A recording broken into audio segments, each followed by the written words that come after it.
Okay. Thank you.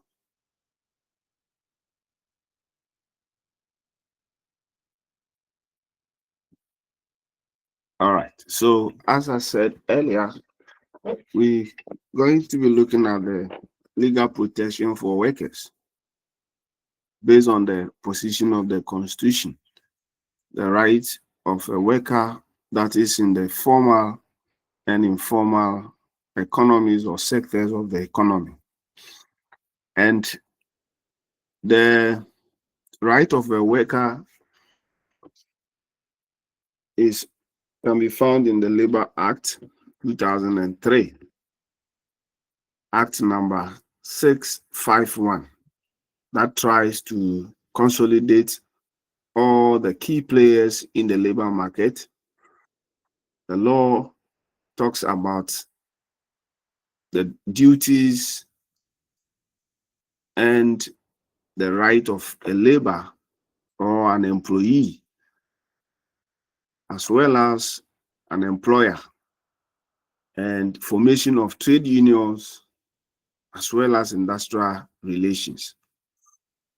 The Act also saw to the establishment of National Labour Commission, which we know today, so that they will try and be responsible for matters related to labor, employers, trade unions, and industrial relations. The Labor Act 2003 also reflects the internationally accepted labor laws enacted by the International Labour Organization, ILO. And Ghana, we assent to this in October 8th, 2003. We'll look more into this international labor laws and as to whether Ghana is practicing them or not. We'll look at that. The Labor Act 2003, number 651, covers all employers and employees, except those in strategic positions such as the armed forces, the police services, or in general, I would say the security services. They are the only workforce that are excluded from the Labor Act, because these people, we call them Cap 30 or Chapter 30 workers. They are part of the Cap 30, which we'll look at also. And also, they don't have the right to form trade unions. They don't have the right to go on industrial action. Okay, they are treated separately from all other labor or employees in the country. So they are excluded. The major provisions of the law of the Labor Act include: 1, establishment of public and private employment centers. So you ask yourself whether we have this establishment of public and private employment centers where I can go and look for a job, a center, more or less like an office somewhere that you can walk to and find out whether there's vacancy or help you find vacancy elsewhere. Something like that. That is the idea behind establishment of these employment centers, so that it can easily connect the employer and the employee. It's just like you want a room to rent, you go to an agent who has an office, and the agent will connect you, the tenant, and then the landlords. That's how this establishment center is supposed to. Then in it, we have protection of employment relationship, protecting the relationship between the employer and the employee. Then 3, general conditions of employment. Under what conditions should I work as an employee? What are some of the things I am entitled to? Okay, more or less like the contract that is binding the work that you are going to be doing. And lastly, employment of persons with disabilities. It also covers issues regarding employment of persons with disabilities. So, like I said, we cannot look at everything about the Act. We look at those that could help us have an understanding, and if we want to further to read more, then we can go in there and have more understanding about the law on the Act.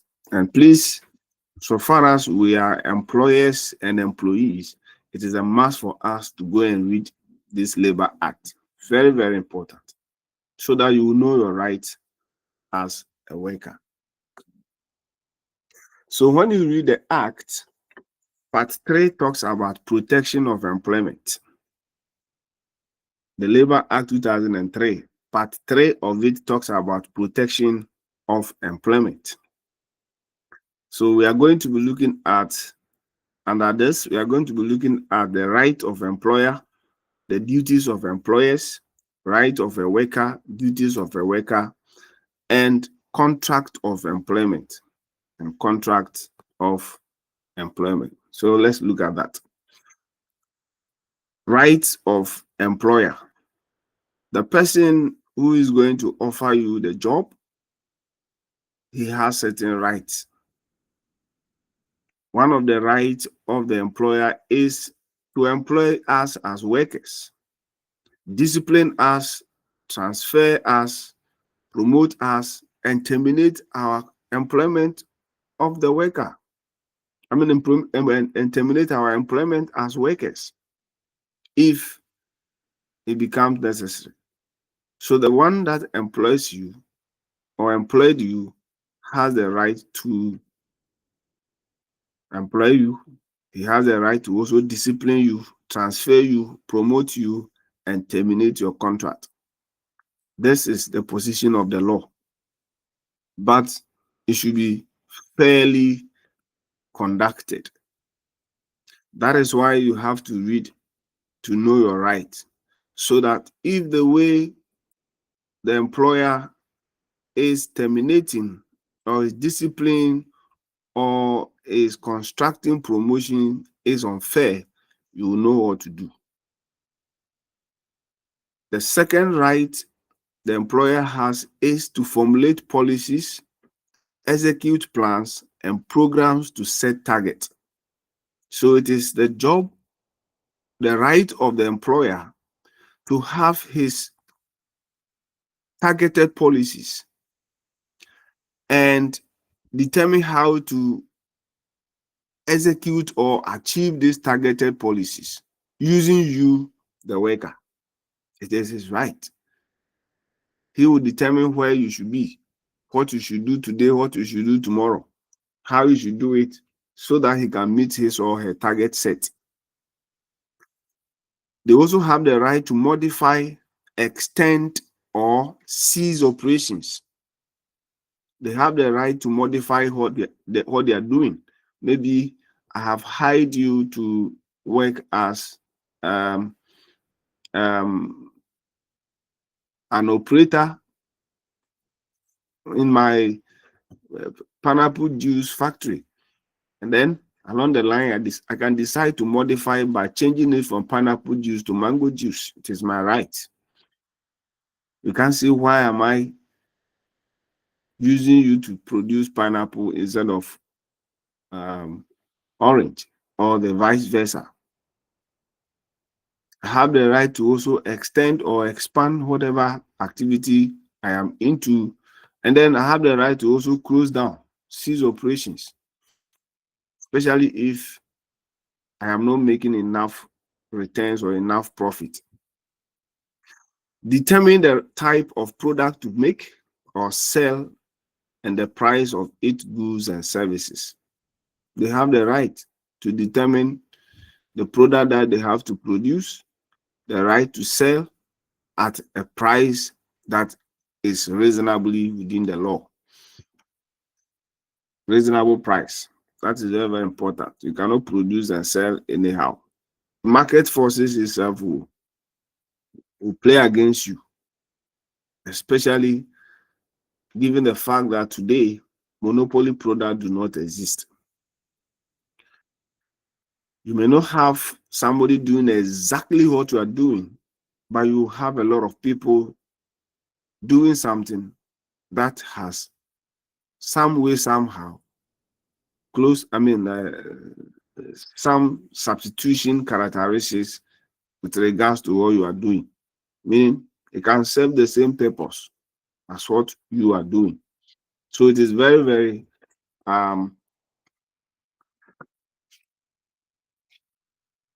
it is so advisable that you are measured when it comes to the kind of prices that you have to be charging. The employer, apart from their rights, they also have duties to perform. Their duty is to provide work and appropriate raw materials, machinery, equipment, and tools that will help the employee to work and work effectively. So if I am an employee expecting you to bring me the pineapple juice so that I can convert them, the pineapple so that I can convert them to the juice, and you are not bringing them,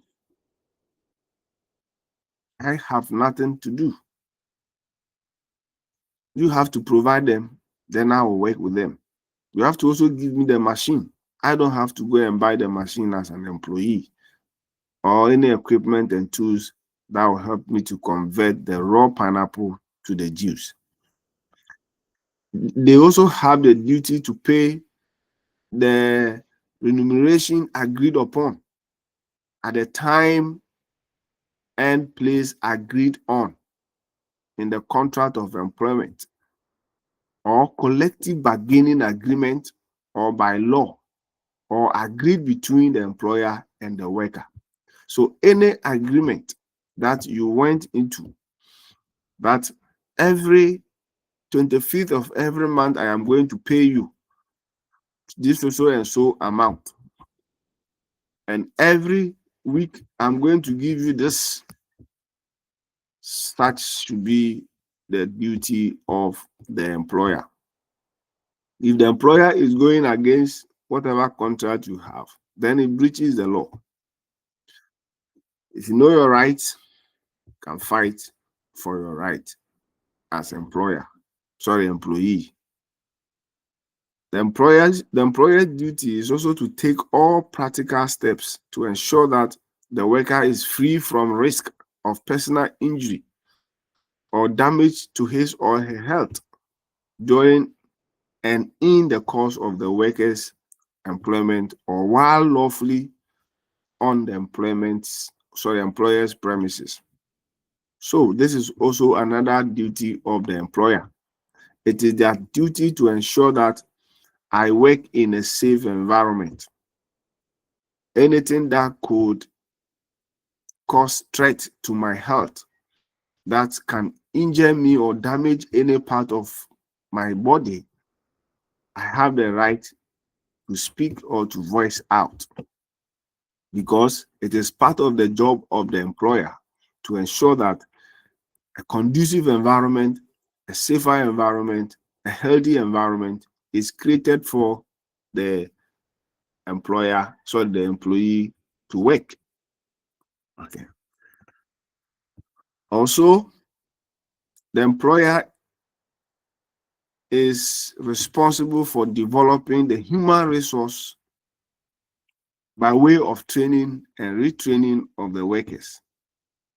So it is the duty to train you, the employee, the duty of the employer to train you, the employee, or retrain you so that you can have the requisite knowledge expected to execute the responsibility that may be assigned to you.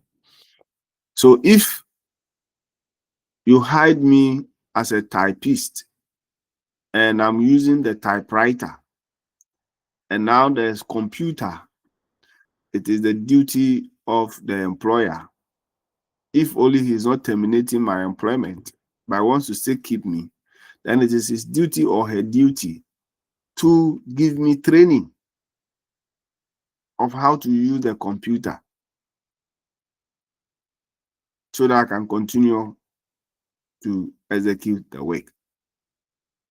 That is why you see most companies sometimes sponsoring some of their workers to other places to go and learn a skill or go and learn a new way of doing things, come back to support the organization. It is also their duty to provide and ensure the operations of an adequate procedure for discipline of the workers. So there should be a lay down. It is the duty of the employer to come out with a lay down procedure on how to discipline a worker. Not that you just wake up and then you start insulting, you start slapping, okay, maltreating. No, there should be procedure on how to discipline a worker, a well laid down written document. F, it is the duty of the employer to furnish the worker with a copy of the worker's contract of employment. So the work you are doing, do you have contract of employment? If no, it is the duty of your employer to do so. And sometimes they know, but they don't give out. It is your job to request also for it. You have to request for it so that anytime something is going wrong, you can make reference and speak out for rightful treatment. Keep open the channels of communication with the workers. It is also another duty. You have to keep channels of communication with the workers. Communicate with them. Tell them what to do. Any modification, any extension, anything that you want to undertake which has to do with the employee, you must communicate directly to the person. You must also protect the interests of the workers. Protect their interests, not the interests of the organization alone. Let them not work under conditions where their living standard will be deteriorating. The minimum wage, you are paying just exactly the minimum wage. Meanwhile, you know the effort from these people exceeds the minimum wage. Or you are paying less, which for that one, it is highly against the law. You are making a lot of profit. At least give them bonuses from time to time or welfare packages that can also support their living conditions or living standards. If you leave their condition to be deteriorating, then it means you are not protecting their interest. Okay. So and many other things that you can do to make the worker live in a healthy and a friendly environment so they can continue to support the organization. The worker or the employee is also having a right as well as a duty. The right of a worker under the Act. 1, work under satisfactory, safe, and healthy conditions. So if you are working in a condition that is not satisfactory, that is not safe, that is not healthy, it is against the law. You have to receive equal pay for equal work without distinction of any kind. If all of us have worked the same hours, the same workload, we have the same qualification, then there should be that equal pay. Unless maybe experience that is going to bring about a variation. We all have first degree. We are working in your setting. The same task given to us, and you are paying somebody more than another person. It is your right as a worker to fight for justice. It is also the right of a worker to have rest, to have leisure, and reasonable limitations of working hours and periods of holidays with pay, as well as remuneration for public holidays. You have to have rest. That is why every worker is entitled to a leave, either an annual leave or whatever leave. You are entitled to leisure. You must have time to also reflect, relax, enjoy your proceeds. But the leisure must have a reasonable, it must be measured. The rest and the leisure must be measured. You know, some people, they want to always abuse it. This week, said, I'm tired, I'm going on break. Then 2 weeks later, another tired, I'm going on break. When you do that, they will terminate your contract. Limitations of working hours and periods of holidays. Okay, at least you must give me some reasonable working hours to go and rest, or some holidays like the Christmas break and then Easter break and those ones. Okay, depending on the agreement you have.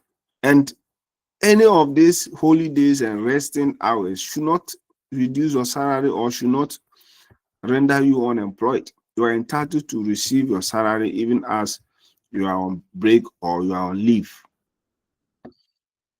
It is also their right to form or join a trade union. Every worker has the right to form or to join. Not only to join, you can also form. That is why we have different trade unions. It is their right to be trained and retrained for development of his or her skills. So it is my right to be trained and retrained for the development of my skills. Some of the organizations or some institutions, even if you use your money to train yourself,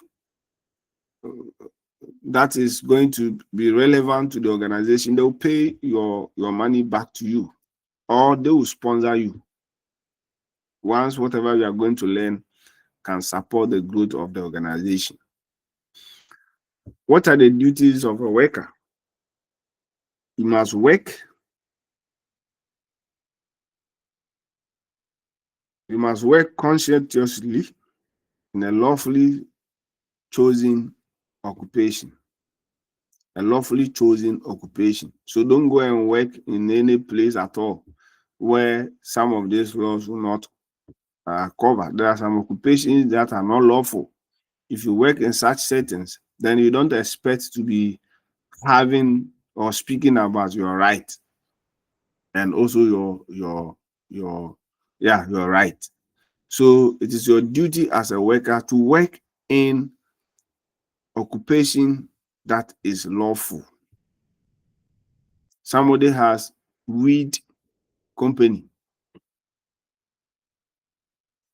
The person produce weed or cultivate wheat and also convert the wheat to something else, then you go and work in such organization when you know that the laws of the country do not permit that. So you go and work in somebody's tobacco or weed company, that is not lawful. Or armed robbery company limited, it is not lawful. So any occupation that is unlawful, it is your duty not to work there. You must also report for work regularly and punctually, enhance productivity, exercise due care in the execution of assigned work. They are your responsibility as a worker. Obey lawful instructions regarding the organization and execution of his or her work. And then take proper care of property of the employer entrusted to the worker or under the immediate control of the worker. Any property that is assigned to you, take this laptop. This is what we are going to be using to work for me. Please, it is your duty, once handed over to you, to take good care of it. If you wrongfully or intentionally destroy this property, the worker, the employer may have the right to demand it from you.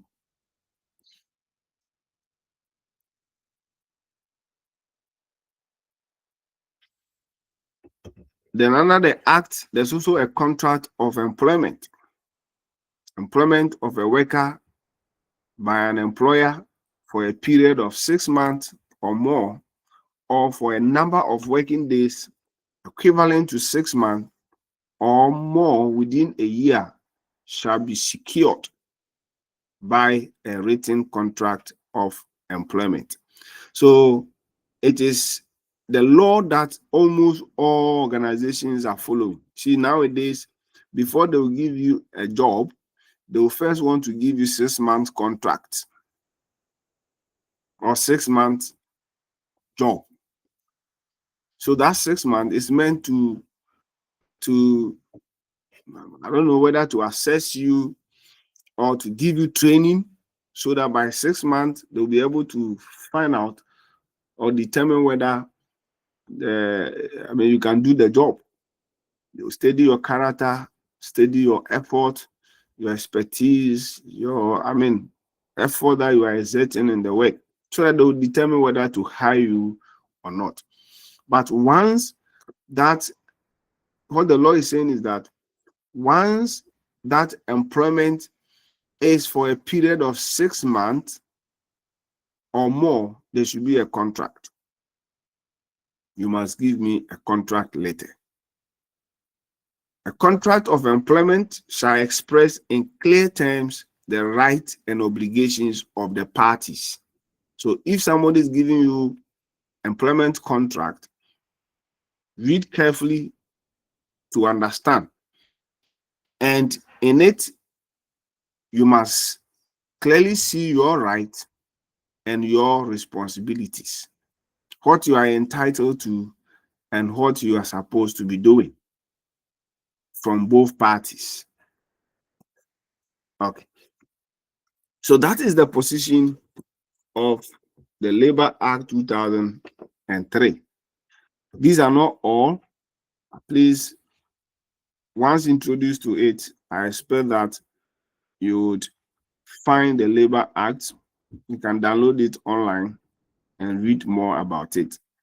For this one, it is compulsory for you to go and read if you don't know. I know most of the things we talked about, you are aware already. So more like a refresher. You are refreshing the memory about them. If you don't know anything at all about the labor laws or the Labor Act, please, you have to do so that you can have full knowledge of what your rights are, what your duties are, and that of your employer.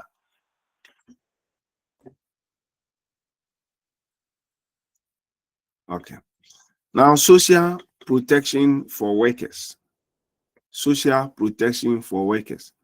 As a worker, you have to be protected, right?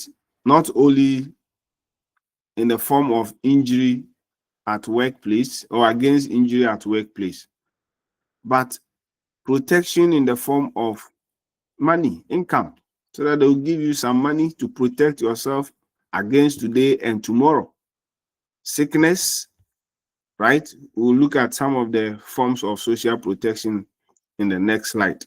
So social protection for a worker, we are simply talking about support that is given to the worker in the form of either money or income or any benefit in kind, okay, to the poor, to the vulnerable, and those considered as socially excluded people, right, in the society. And the aim for this social protection is to protect them against social and economic risk, all right? Social risk as well as economic risk. For example, somebody can lose his income through any form.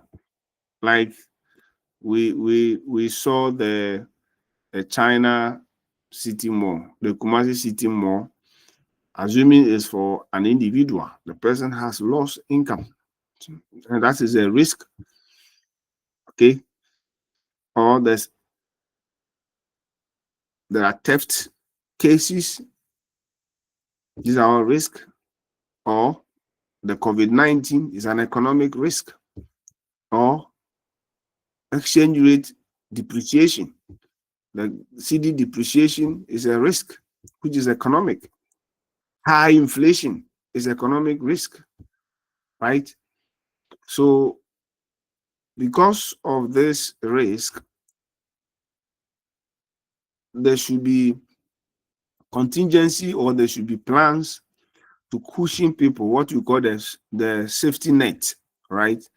Safety net to protect people against some of these social and economic risk. The risk can also be ailment or illness.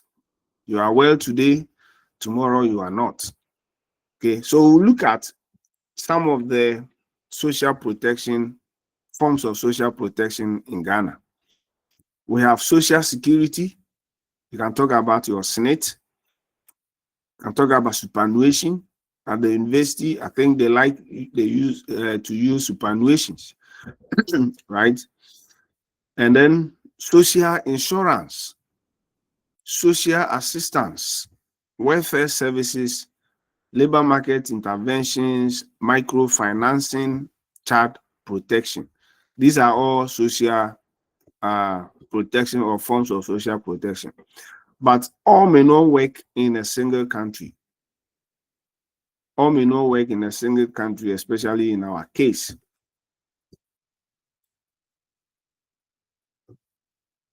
So depending on the laws and practices of a country, they choose which of them works better.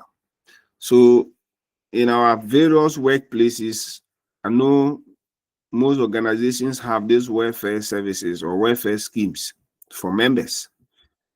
Contributions they make so that when a member becomes vulnerable in any form, as stated by their own rules of engagement, they can support such a person. Then the social assistance, the social insurance. The insurance is a growing something when it comes to Ghana. Okay, only few people have insurance. Only few have insurance, so that when there's any emergency or when there are unforeseen circumstances, social or economic, this insurance can cover or take care of. Only few have it, maybe because of issues about claims. People have concern about how claims are taking when it comes to insurance. It often seems to be very difficult. So people don't like subscribing to this insurance, but elsewhere it is compulsory. It is compulsory. So let's look at the case of Ghana, the social protection in Ghana. Social protection in Ghana evolved, right? It evolved. It went through series of, or it went through different stages of development. Okay, especially around our political space. The government will come, introduce A, another one will come, throw it away and introduce B, and in that manner. So we have various programs that were implemented by different governments during the post-independence era. Different governments introduced different policies. So some of the interventions are food aid, food support, okay, food for work programs. Okay, we may not witness some of this social interventions or social protection policies, but these were things that happened at the post-independence era. Food aid, food for work programs, and then NGO or international agency effort. For example, the poverty, alleviation of poverty and hunger. When it comes to the North, we have a lot of them there, like the Catholic Relief and the others. These are NGOs or international agencies. Not only in the North, they are also found in other parts of the country. But most of these NGOs are in the northern part of Ghana, doing wonderfully or supporting the vulnerable society. Sometimes it's not about giving you direct money or direct food or anything in kind, but they also offer training, which will make people economically viable. Okay. So the public social protection policies have the following social protections. They have what we call the emergency relief, the food aid, disaster management. This is where NADMO emerged from. Livelihood empowerment against poverty. And please, you can clearly see that these are political social protection policies. Very, very apolitical. I mean, very, very political. So political parties or government will come, introduce them, they leave, and that becomes a thing of the past. Remember the livelihood empowerment against poverty. If I'm not mistaken and I stand to be corrected, I think this was introduced by the ex-Kufuor administration. I stand to be corrected. Governments have come and they've changed the name to something else, or they have totally now I think there's disability and something by the Mahama government. This issue of free tertiary education for people with disability, they are all social protection policies. All of them are social protection policies. Okay. So a number of them. We have the PAMS card. The PAMS card. The PAMS card was introduced in the 1980s during the Structural Adjustment Program, SAP, Structural Adjustment Program, where IMF, World Bank, any country that signed to this Structural Adjustment Program is meant to liberalize their economies. So any barrier that you have put in on your trade with other countries, you have to eliminate it so that you allow countries to export to you, and you also export to other countries. Investment, liberalize your investment, allow foreigners to invest in your economy so that you can also invest in their economies.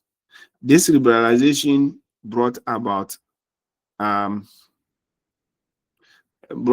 some social and economic effects, implications, where, for example, if what I sell is pineapple, and because of liberalization, other countries can also bring pineapple to Ghana to sell, then it means that it is going to have likely effect on my income, right?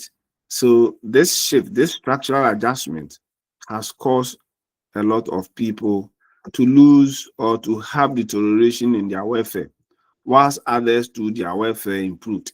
So those who have deterioration in welfare are supposed to be supported by the government. That's where the PAMS card is coming from, to protect people from the economic, the structural adjustment program, because it has affected cost of living. So this was very old social protection policy, 87, 88. Skills training and employment placement, to call the STEP, capitation grant and school feeding programs, SNIT, NHIS, free agricultural extension services, microfinance schemes. These are all public social protection policies.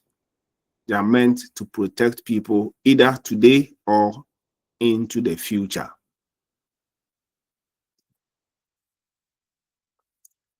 We also have traditional social protection systems, but the traditional ones are unofficial. I mean, those ones are, it depends on your social relations, how well you've lived with people, how well you are connected with people, some welfare schemes that you are a member of. So many Ghanaians rely on this traditional system. So they take support from extended family members. I mean, an uncle is old, is not working, so some of the family members support. Okay, that's what we're talking about, extended family support. It's a social protection. Then community contributions for bereavement. The person has lost somebody who is supporting him or her financially or in terms of food. This contributions to support this person is also social protection, but very traditional. And then the aged, support for the aged. Okay, sometimes you see an old person, very old person, who is supposed to be sitting at one place for his children or children to be taken care of, and unfortunately, this person is still actively working. It's very sad. This kind of people sometimes get support from people intermittently. And I think now these foundations are also helping. Okay. Foundation that I've not really seen in Ghana here is foundation that takes care of the aged. All right. Foundation that takes care of the aged. Most of the foundations and the care homes have been for children. But we have neglected the aged. We have a lot of aged people across the country who have no help. Some have never given birth before. Some, they have children, but things aren't as well as expected. Maybe none of the children, is doing well in life. Some even, they are all sick people. Okay. So as a result, this old woman, 70, 80, 60, is still working hard to make ends meet. We also need such homes, such foundations that will take care of such people. Not only the children, the aged also need help. Okay. Now, like I said, the Labor Act 2003 also signed or assent to International Labour Organization Convention. Okay, I think October 8, 2003. If you read our Labor Act, you see them there. But very unfortunate, Ghana has not ratified these conventions. We've not actually put them into practice.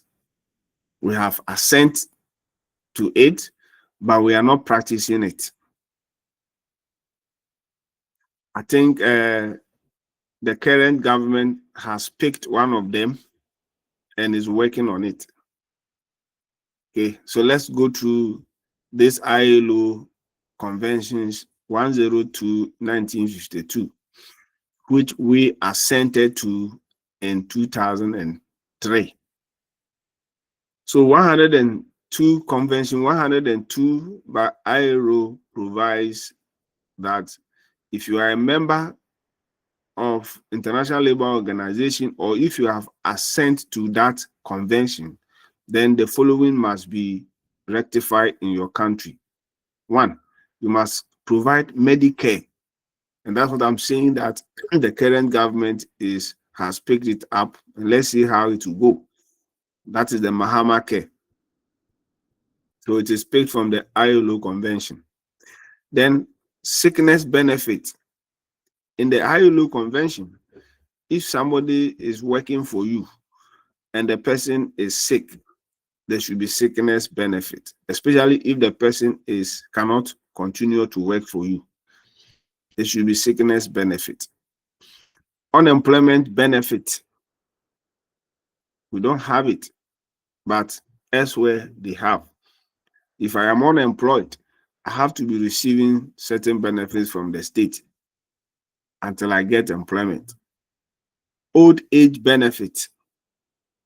We don't have it. Old age benefit, family benefit, employment injury benefit, maternity benefit, invalidity benefit.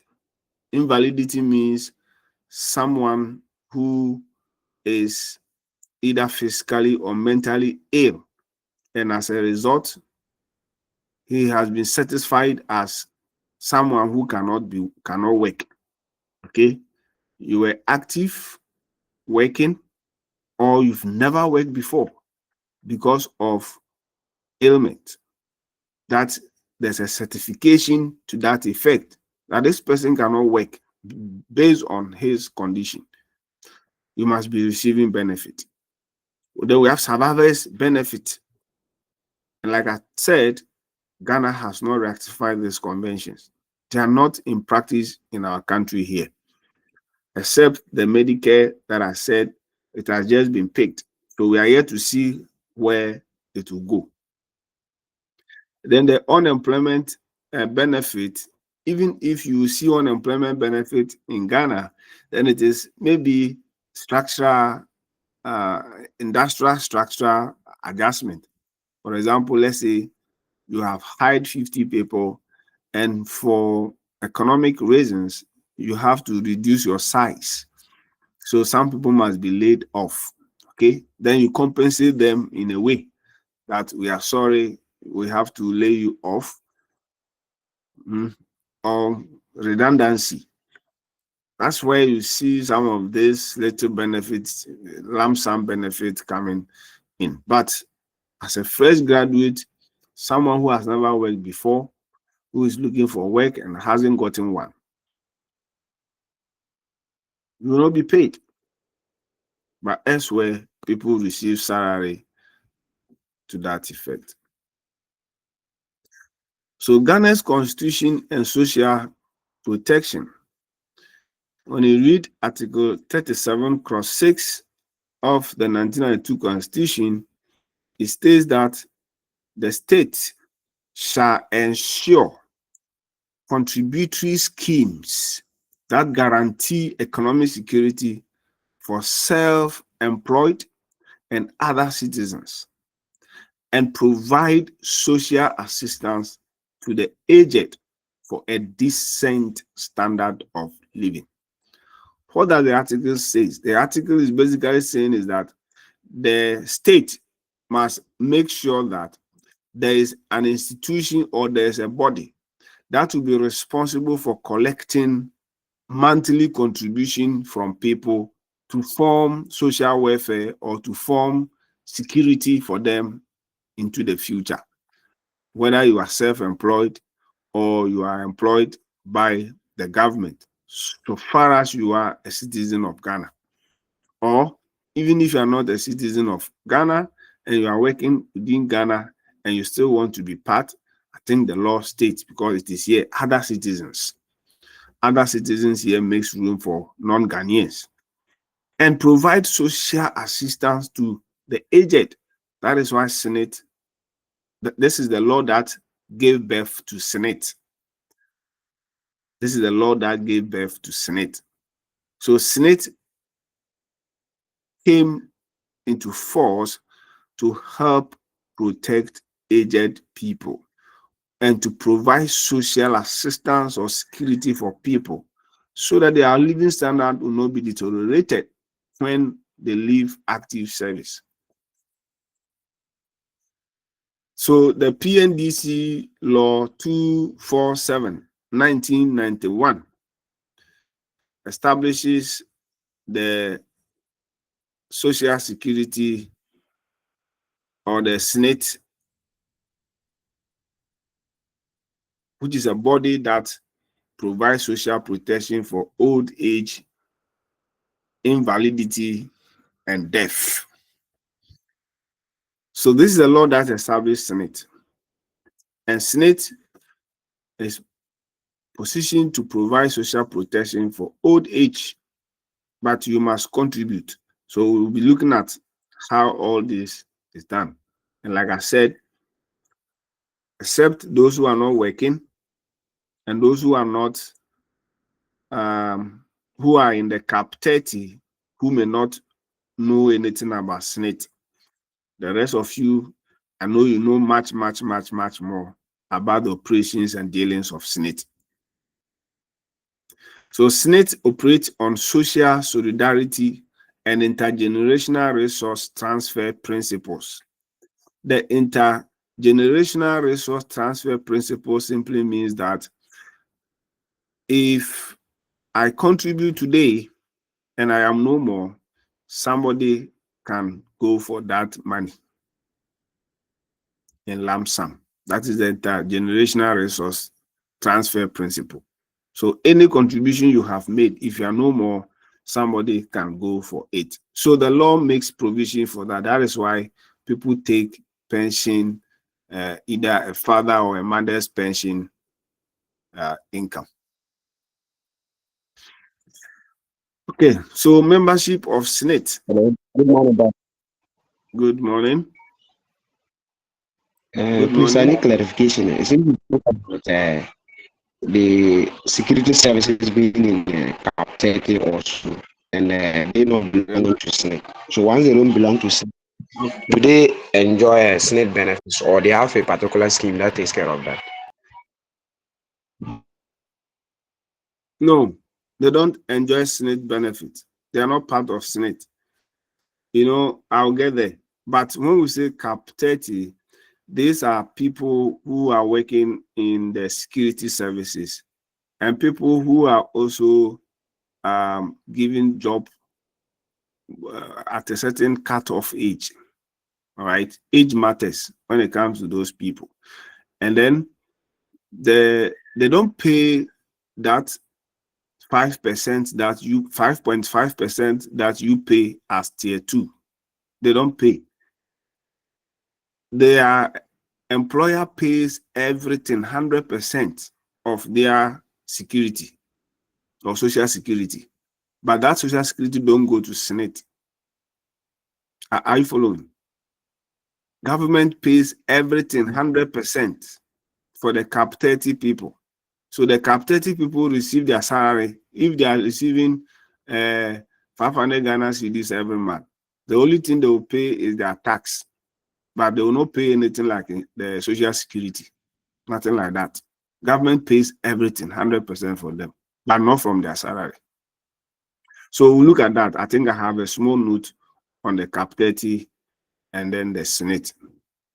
So they don't take benefit from Senate. Yes. The Senate one is a monthly something that you are going to be receiving. But the Cap 30, they don't receive it that way. They receive a lump sum. Boom. That's it.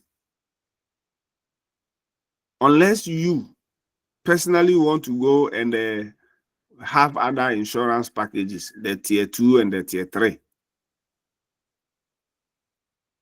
The Cap 30 people receive more lump sum compared to the Senate people. Because Senate, the lump sum they will give to you, they will give you small lump sum and keep some of the money whilst they'll be giving it to you every month till you die. But the Cap 30 will give everything to you, lump sum. Take your money. You get a difference.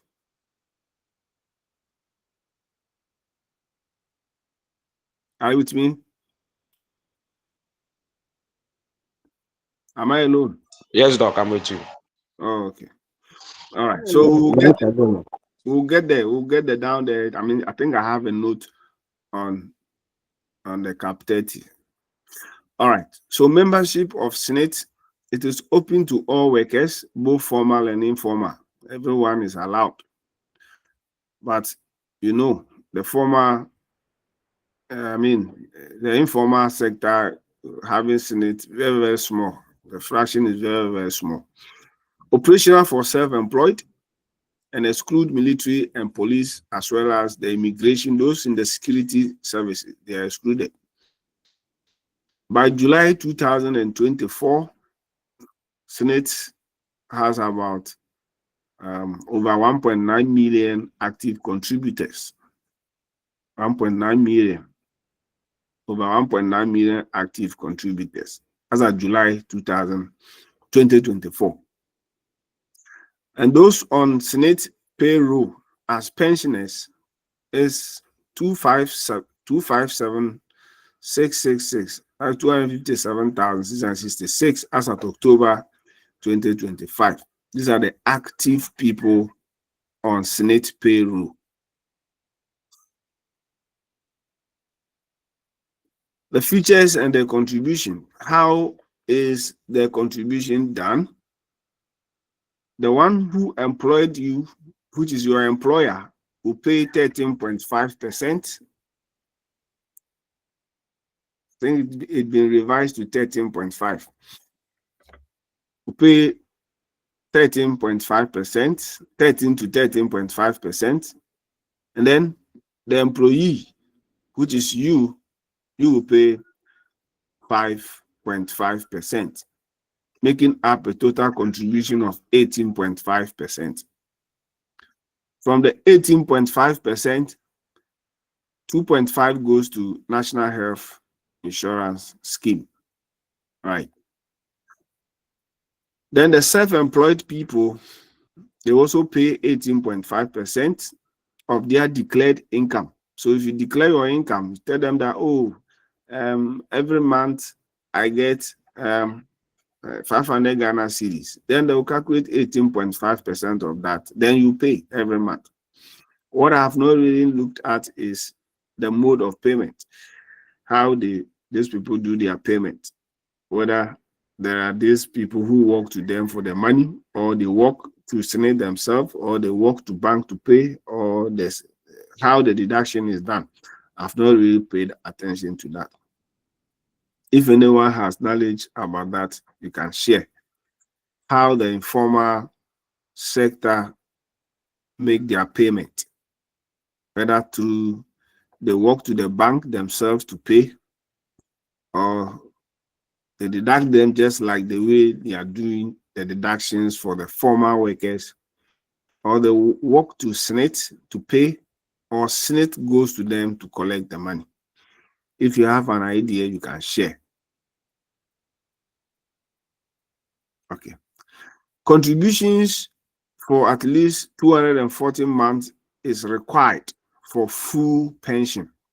So for you to get full pension, you have to contribute for at least 240 months, which is around 20 years, so that you can get full pension. What are the benefits you stand to have? Old age. Once you are old or you go on retirement, you are 60. You can receive some small lump sum and some monthly allowances till you die. Then invalidity. If you've been declared as a sick person or mentally ill person who cannot work, you also receive benefit. Then survivor's life benefit, meaning if you are no more, the family members can inherit the contributions that you have made. Okay, and also if you have not been able to meet the 240 month minimum requirement, then they will give you lump sum upon retirement. So you don't get the monthly allowance or the monthly salary. I don't want to call it salary because at that time you are not working. Okay, I prefer to call it allowance. So you'll be receiving the allowance that you have to be getting every month. You will not get it if you fail to meet the minimum contribution requirement.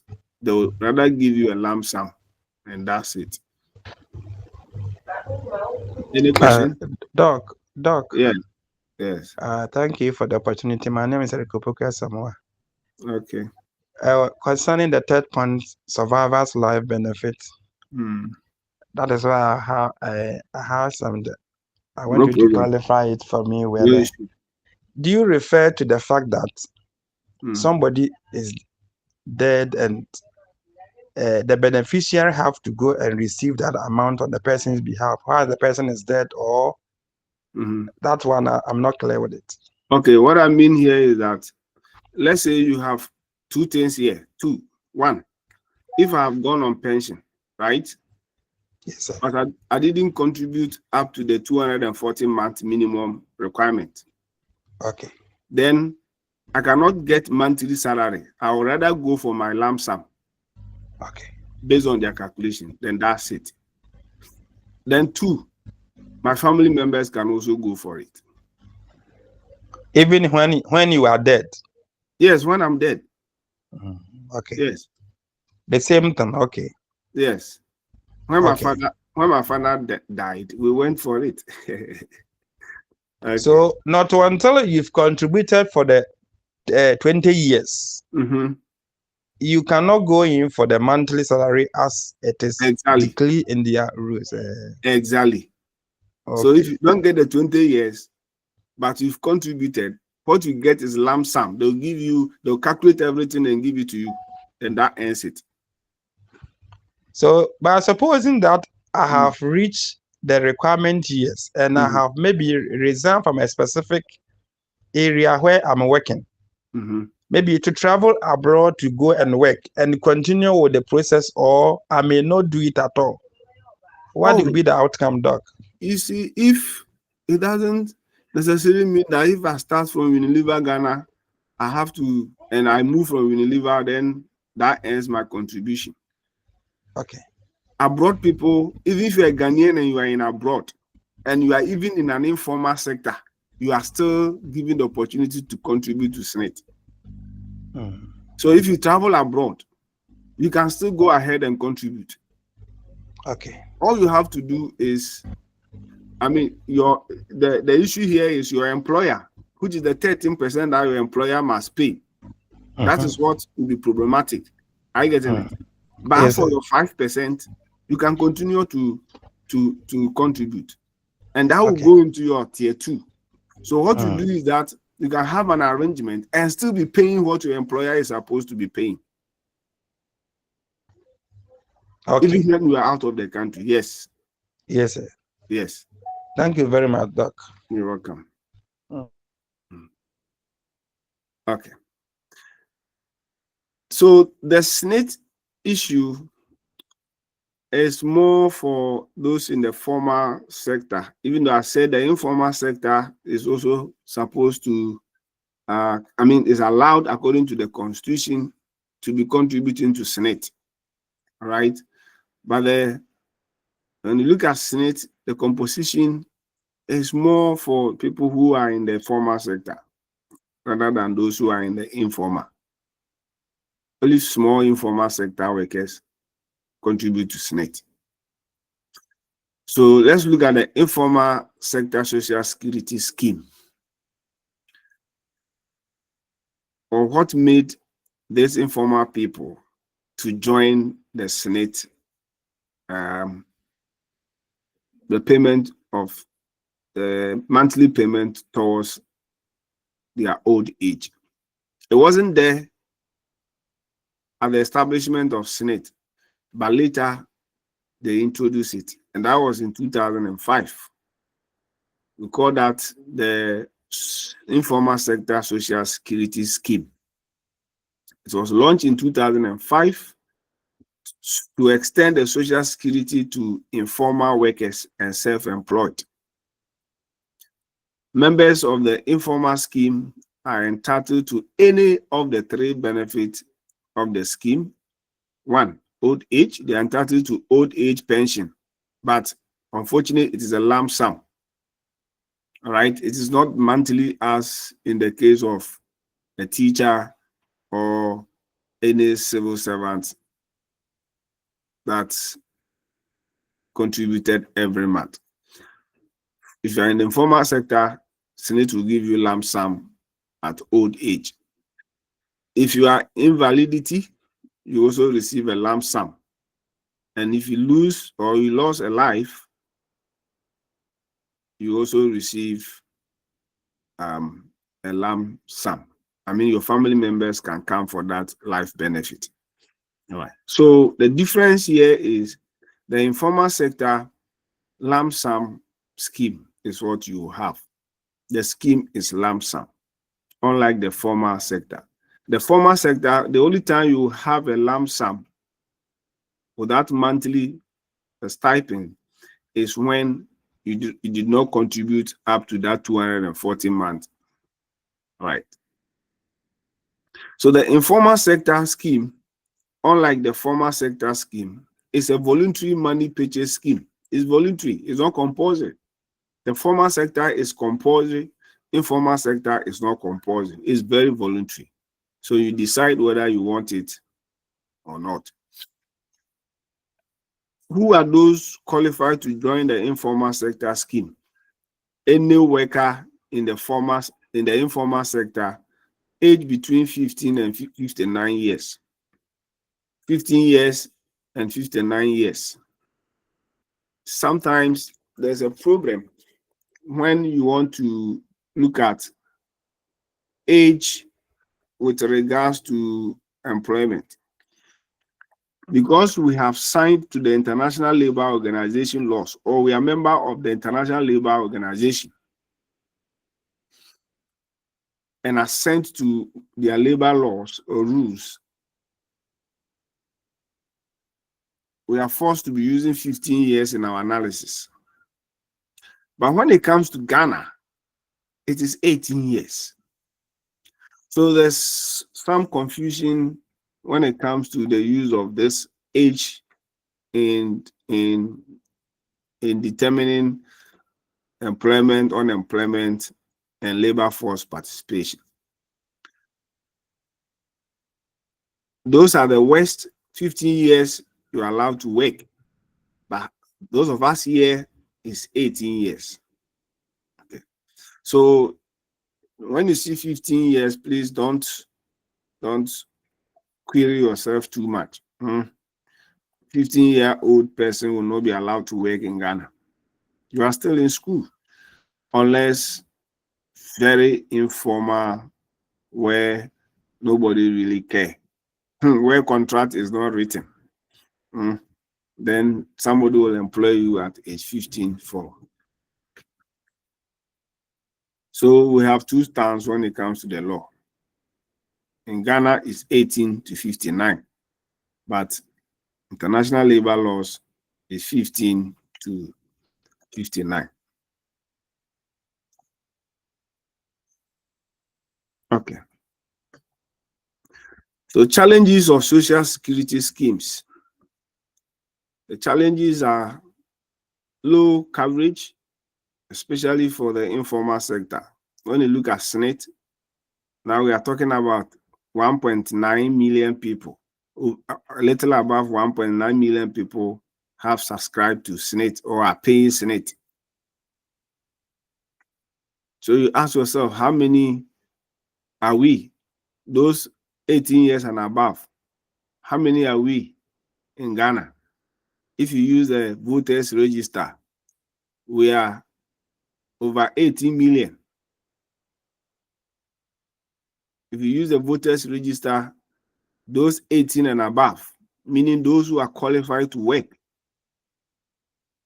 18 million, including pension. Even if we give pensioners around 3 million, we still have over about 15 million people who are actively working. If for nothing at all, you let's say 10 million. So that 8 million unemployed, 8 million are on pension, then 10 million are in active employment. So you can just look at this to determine how we are faring when it comes to Senate contribution. Less than 2 million people are paying Senate. That tells you that we have a number of people in the informal sector, because those who are in the formal sector, it is compulsory, except those in the security services. It's compulsory for everyone. So there's very low coverage and low pension levels. Low pension levels. Low pension level means that those who are receiving the monthly pension allowance, the amount is very small. It cannot even cover their living standard or their basic needs. Their basic needs cannot cover it. So they have deteriorating living standards. In Ghana here, you can declare most of the people on pension as vulnerable. You can declare most of them as vulnerable. Food, clothing, housing is a challenge. They cannot afford with their pension monthly stipend. So very low pension levels.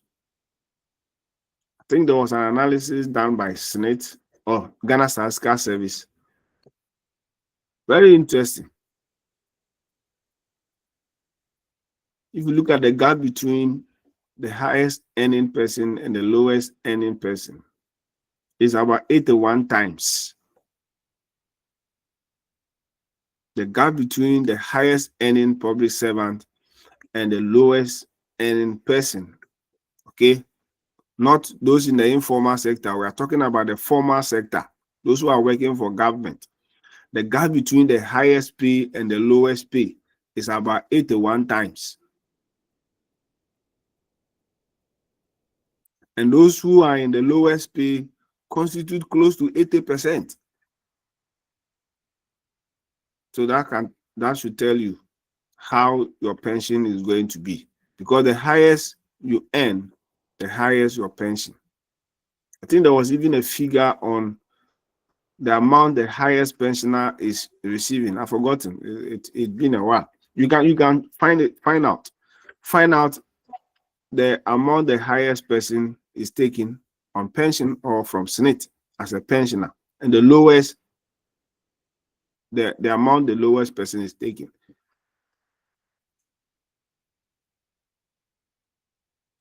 Okay. Pension inequality between Cap 30 and SNIT. There's a gap between those who are taking Cap 30 and those who are taking SNIT. The Cap 30 people, according to data, are better off compared to the SNIT people. So the Cap 30 people receive more. especially lump sum. The lump sum is very huge compared to the SNIT people. The Cap 30 people are able to, after service, are able to establish something for themselves, a business or something for themselves, because the lump sum is huge that you can invest it in something that would continue to survive you. But the SNIT, the lump sum is very small.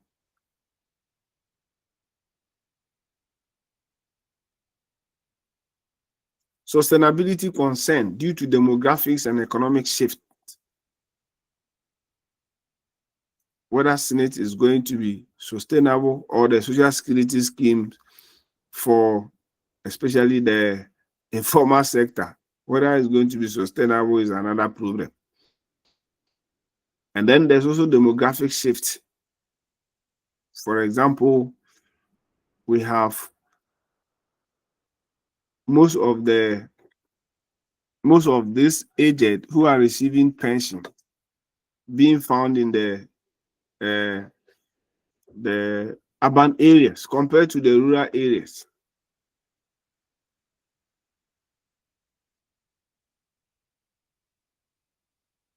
And also how your population, the demography of your population can also determine the sustainability of this scheme. If you're a country where the aged are more than the youth, then you have a problem in sustaining some of these schemes.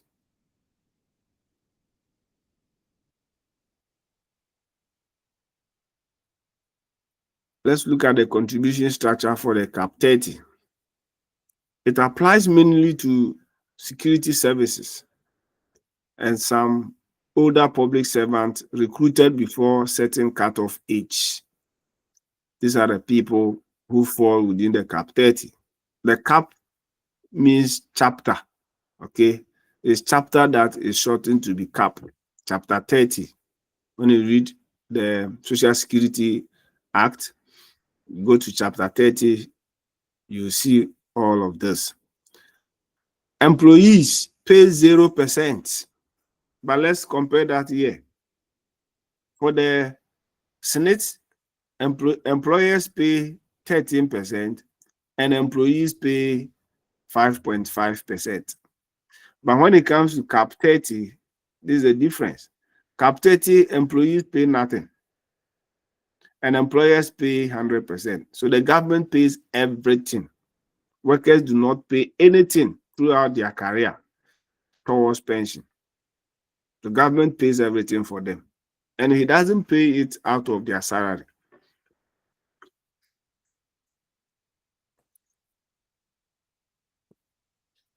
Pension reforms in Ghana. So in 2005, government initiated pension reform. So a committee was formed to look at the Pensions Act, okay? And then they came out with Pensions Act 766 in 2008. And this Pension Act introduces what we call the Tier 3. We didn't have this Tier 3 pension structure. The Tier 2, Tier 3, we didn't have it. All we had was, we didn't have the Tier 3. We had the Tier 2 and the Tier 1. Okay. Often okay, I'll show you how those ones also work. I think I have data for that. So the Tier 1 or the first tier is a basic national security scheme. The one that you receive from SNIT, that will constitute your Tier 1. You pay to SNIT. Then Tier 2, you are paying it to a private pension manager. It is mandatory. You have to pay, it's compulsory. But privately managed occupational pension. It is managed by a private scheme manager or pension manager, right? It is the Tier 2 that is giving especially workers that lump sum money that they receive. And the Tier 2 to is very, very important because it can help you to maybe take a mortgage, like mortgage for a house, or any property. The tier 2 can be used to take mortgage, but tier 1 you cannot. Then we have the tier 3, which was introduced in 2008 using the Pensions Act 766. It is voluntary provident or personal pension with tax incentives. So this one is very voluntary. The tier 3 is voluntary. Yes. And it is also a private managed, and you can receive a lump sum. I mean, you receive a lump sum for this. So what are the contributions in the new Social Security scheme? Like I told you, there's a revision. Okay. There's a revision.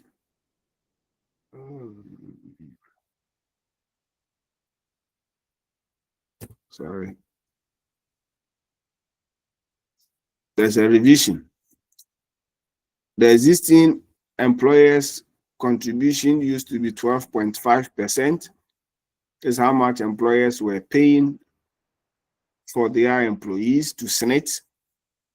And there's additional contribution of 0.5, making it 13%. So the 13% is the total contribution that employers must pay on behalf of their employees to SNIT. All of these must be checked, especially those working in private sectors. You have to check this. You have to go to SNIT to sometimes verify to see whether your employer is paying your SNIT. It's very, very important. There are evidence showing that some didn't, and it created a lot of issues for them during their pension. So don't just say, oh, my employer will pay. You have to go to SNIT and verify. Find out whether they are paying.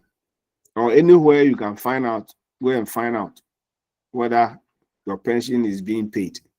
Sorry, your SNIT is being paid by your employer. The employees were also originally paying 5%, and it's been increased by 0.5%. So now they pay 5.5. Okay. So the additional contribution is now 1%, making it 18.5% in total. The existing one was 17.5. Now it is 18.5. Okay.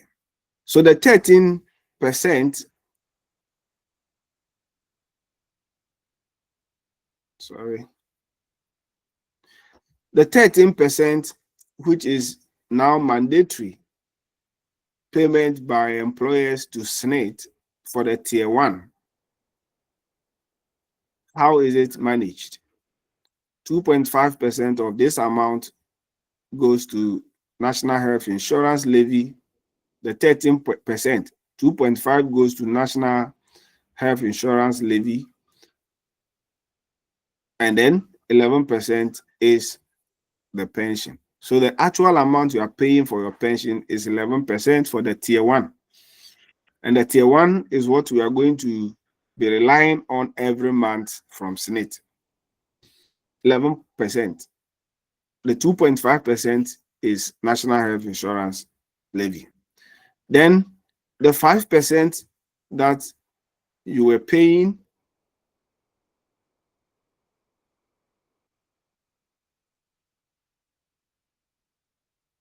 this is 0.5.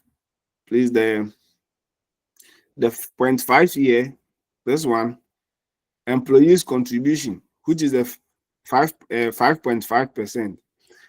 0.5 is added to that of the tier 1, right? Good. And the 5% is what goes into the tier 2, right? So the 5% which goes into tier 2 is what we said, it is a private managed fund. It is managed by private insurance scheme. so that when you go on pension, the lump sum that you are going to receive will come from this private or the tier 2. Then the tier 1 becomes the amount you'll be receiving every month from SNIT till you die. Management and benefit of the new scheme. The tier 1, as I said, is managed by SNIT, and the second and third tier are privately managed by approved trustees. Okay, and the benefits include reduced qualifying years. Okay, 15 years. Now it has. Okay, let me. I think I did a detailed note here instead. So let me talk about that one here. The benefit of the new pension scheme. The new pension scheme, which was established from this Act, Pensions Act 9766/2008. That is what we are still talking about. What benefit did it bring? It improves SNIT pension qualifying conditions. It has now reduced the years from 20 to now 15 years. So when we're talking about you must contribute for 20 years is the old pension scheme. But the new one has reduced the years. So instead of contributing for 20 years, it is now 15 years. And it has also enhanced the survivors' benefit from 12 years to 15 years. So at first, you will take the pensions fund for 12 years, but now you can receive it for up to 15 years after pension. And in the course of that, if you die, your family members can go for the rest of the money. Another benefit is that it balances SNIT board with rotating chairmanship among government, employers, and labor. At first, the board is very static, but now there's a rotating chairmanship. You can keep changing the chairman. The chairman can come from government side, it can come from the employers side, it can also come from labor side. Any of these 3 agents or bodies can choose somebody to be the chairman, which wasn't the case.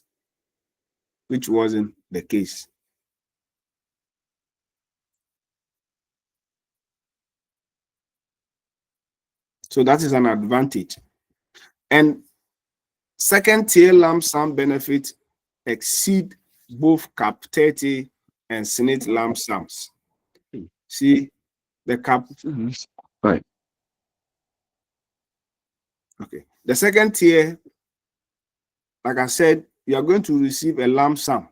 The second tier will not give you that perpetual stipend every month. They'll calculate everything and give all to you at once. The benefit of the second tier is that it is bigger than the Cap 30. But the Cap 30 is bigger than the SNIT. So please don't get me wrong. Where I'm saying Cap 30 is bigger, I'm comparing Cap 30 to SNIT, which is the tier 1. So the tier 1 lump sum, which is from SNIT, is less than the Cap 30. But because now you are also asked to contribute 5.5% for tier 2 or second tier, it means that 5.5% after pension, when they calculate the lump sum for you, is bigger than the lump sum you get from SNIT and the lump sum you get from Cap 30. I hope it is clear. Yeah, Doc. Good.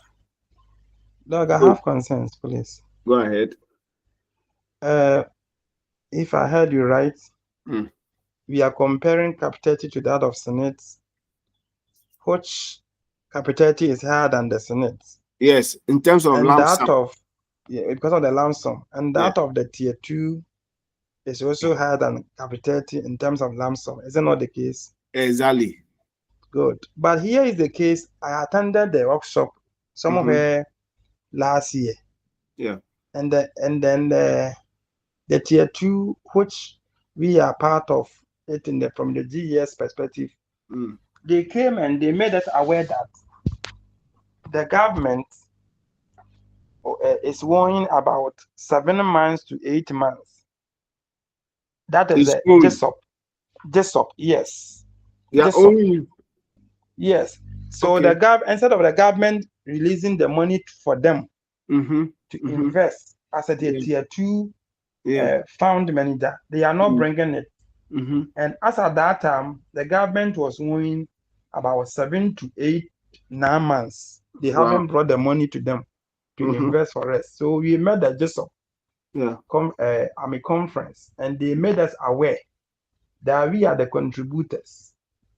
And we said, okay, if that being the case, we are not.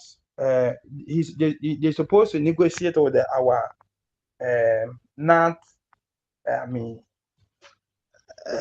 secretary, because we don't have mouth to talk about some of these issues. But awareness was created. I don't know whether or not, as at 2025, they have resolved that issue or not. It means that it will go against we the contributors. Yeah, you're right. You're right. That's very problematic, because this month that you have lost, the profit you are supposed to be getting, as for the payment, the government will pay. For that one settled, government will surely pay. But if government pays in the 10th month, it means that 9 solid months, I am losing interest rate on them. Because that money could have accrued interest rate from the 1st month to the 9th month. And that will influence amount of money that I may have at the end of my service. Okay, so that is where the loss will come from. The interest accruement or the interest payment on your amount that you have contributed. For 9 months, you are going to lose that. Unless, of course, there is a way that the tier 2 managers and the government will sit down, and the tier 2 managers will calculate how much the 9 months arrears could have accrued in terms of interest. The government will pay that interest plus the 9 month amount that it owes. Do you get that? Do you get that? Yes, sir. Yeah. So if such arrangement or such agreement is established between the tier 2 managers and the government, then you will not lose, which I'm sure that is what the government will do. The government will not just pay the 9 months this thing. He must pay in addition to the interest rate loss for the 9 months. And this is where the right of the employee becomes very necessary. How do you get to know that this is what has been done? You are kept at the dark all the time. It is your money, and you don't know how they are managing your money. It is very unfortunate in our part of the world. It could have even have a platform, not a WhatsApp platform, an online platform where anyone that is on that, is paying tier 2 can access to know how much, how he is faring. Transparency. So I know that, okay, I've worked for 25 months now. Okay, and the 25 months or 25 years now, and this is how much I have contributed. My total contribution for the 25 months from government side is 278,000 Ghana cedis. Okay, then what is the interest that I've earned on this amount as at now? Okay, I have earned interest of 100,000 Ghana cedis. Okay, so what is the grand total? 378,000 Ghana cedis. Then I know this, right? So that when it is time for me to go on pension and they're doing the calculation, there should also be transparency. There should be on the website the percentage of calculation how am I going to receive this lump sum? Transparency. But in our part of the world, everything is kept in the opaque. Because this thing that you are just saying is unfair. You are supposed to know how the issue has been dealt with and how government is going to handle that 9-month interest that you are going to lose. This is where your unions must work.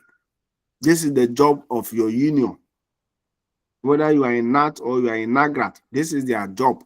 They are supposed to do this assignment and come and inform the members.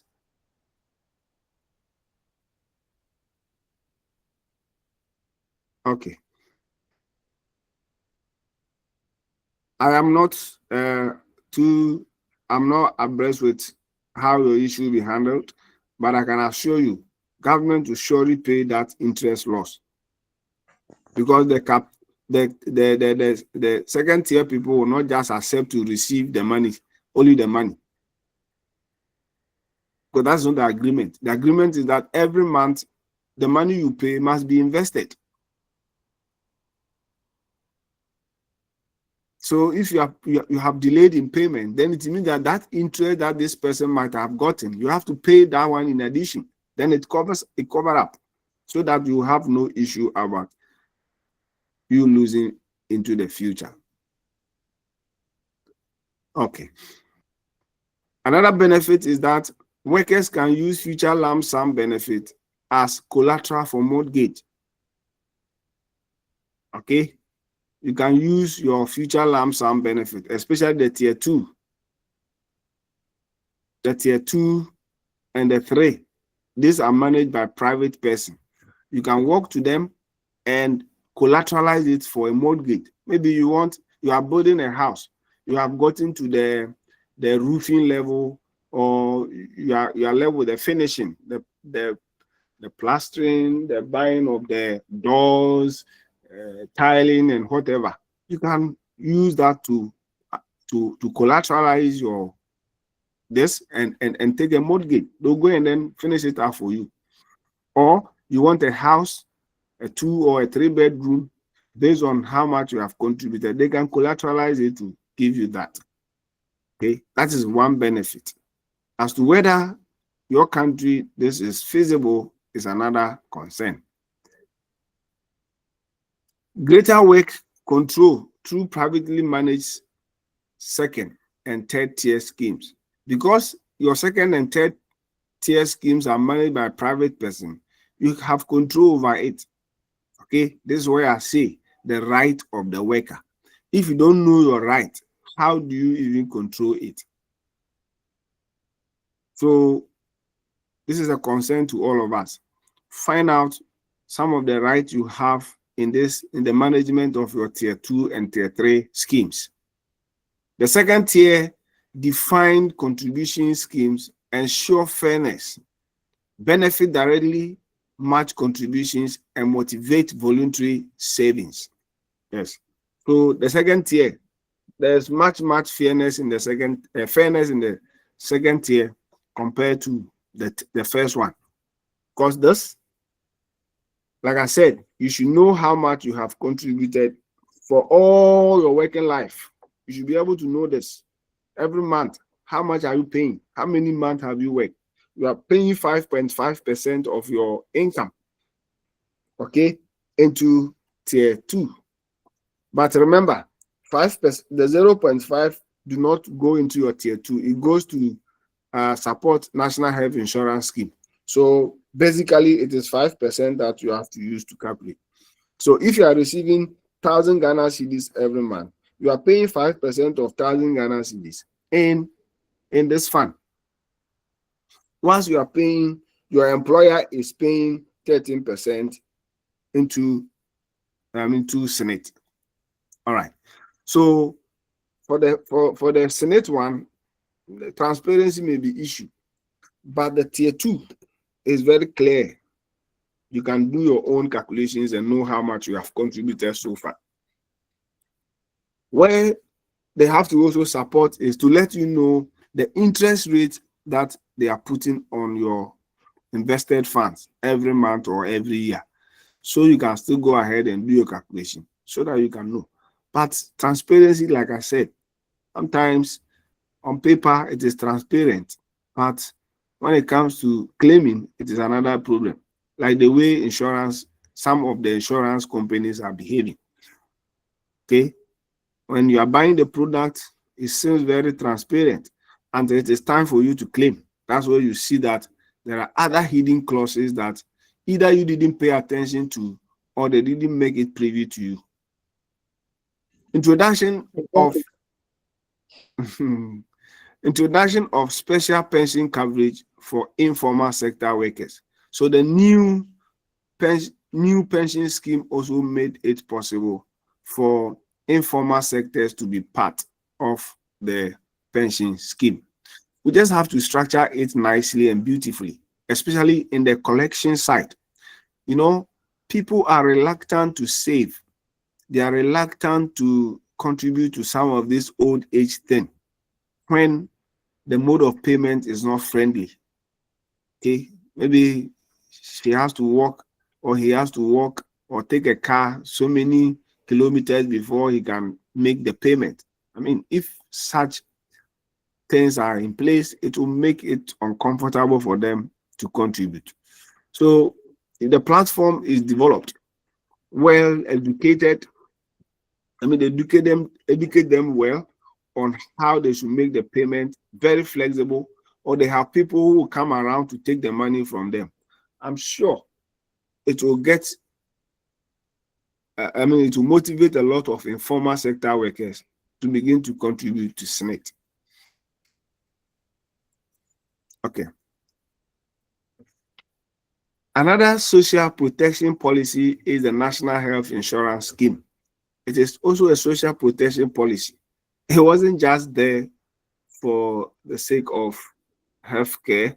Yes, it is for the sake of healthcare, but also what motivated this is social protection. Some people are vulnerable.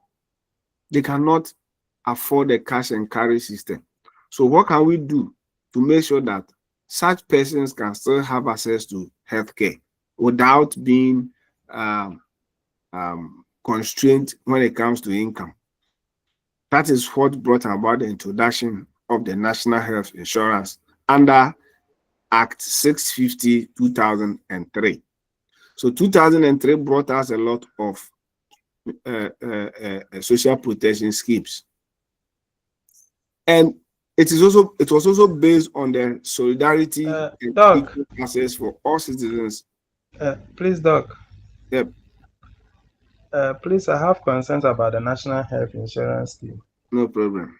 According to this Act 2003, is there any other act which has repealed the 2003 Act? That is my first question. I stand to be corrected. I'm not too, at the moment, I am not aware of any, but I stand to be corrected. If there's any, I will gladly revise my notes. I think there have been, because the health insurance scheme started as mutual health insurance. That is during the ECO416D regime. And then when the atomic came, then it's why we brought the scheme to the National Health Insurance, which he even blocked in a clause of I have forgotten that term, where you've been restricted to go to a nearby hospital and you must be referred when it is critical. So if it was not so, the mutual health insurance could have sufficed a scheme, a clause for the health issues. So now we have national health insurance. That is why I'm saying that it started as a mutual health insurance. So now that we have health insurance, there may be another act which repeal the mutual health insurance. Okay, yeah, I get, and I understand where you are coming from. You see, what I'm presenting here, okay, is the conception which act brought the scheme into force. I getting it? So the mother is the Act 650. The other acts are add-ons. They came to expand. I getting it? They came to expand the coverage beyond the district to the region. Even now, it is national. I can move from one region to another region to access healthcare. Yes. So we're looking at the one that gave birth to the scheme, which is the Act 650. So like you rightly said, there are other acts that also came in, and we keep developing. And I'm even sure in the last 8 months, there were new acts that are being introduced, which maybe if you are not in the insurance sector, you may not be immediately privy to. Yeah, so you are right. Okay. So the objective, Doc, yes. I think I have even learned that now we even have at 2022. Yeah, that's what I'm saying. So they keep on updating it. And the Act 2022 do not repeal the original act. Okay. Okay. You know, sometimes they want to expand, they want to add new if they are adding new diseases that it can cover, if they are adding new rules, new ways of payment, so that is it. But doesn't necessarily come to repeal or destroy the existing one. Not all acts are meant to repeal. Some are to strengthen or to add new ideas to the existing ones. Yes, sir. Okay, good. Thank you, sir. So these are the objectives. The objectives are to provide universal health coverage. Okay. And the principle, it follows the principle of or principles of equity. Equity. There should be equality when it comes to access to healthcare.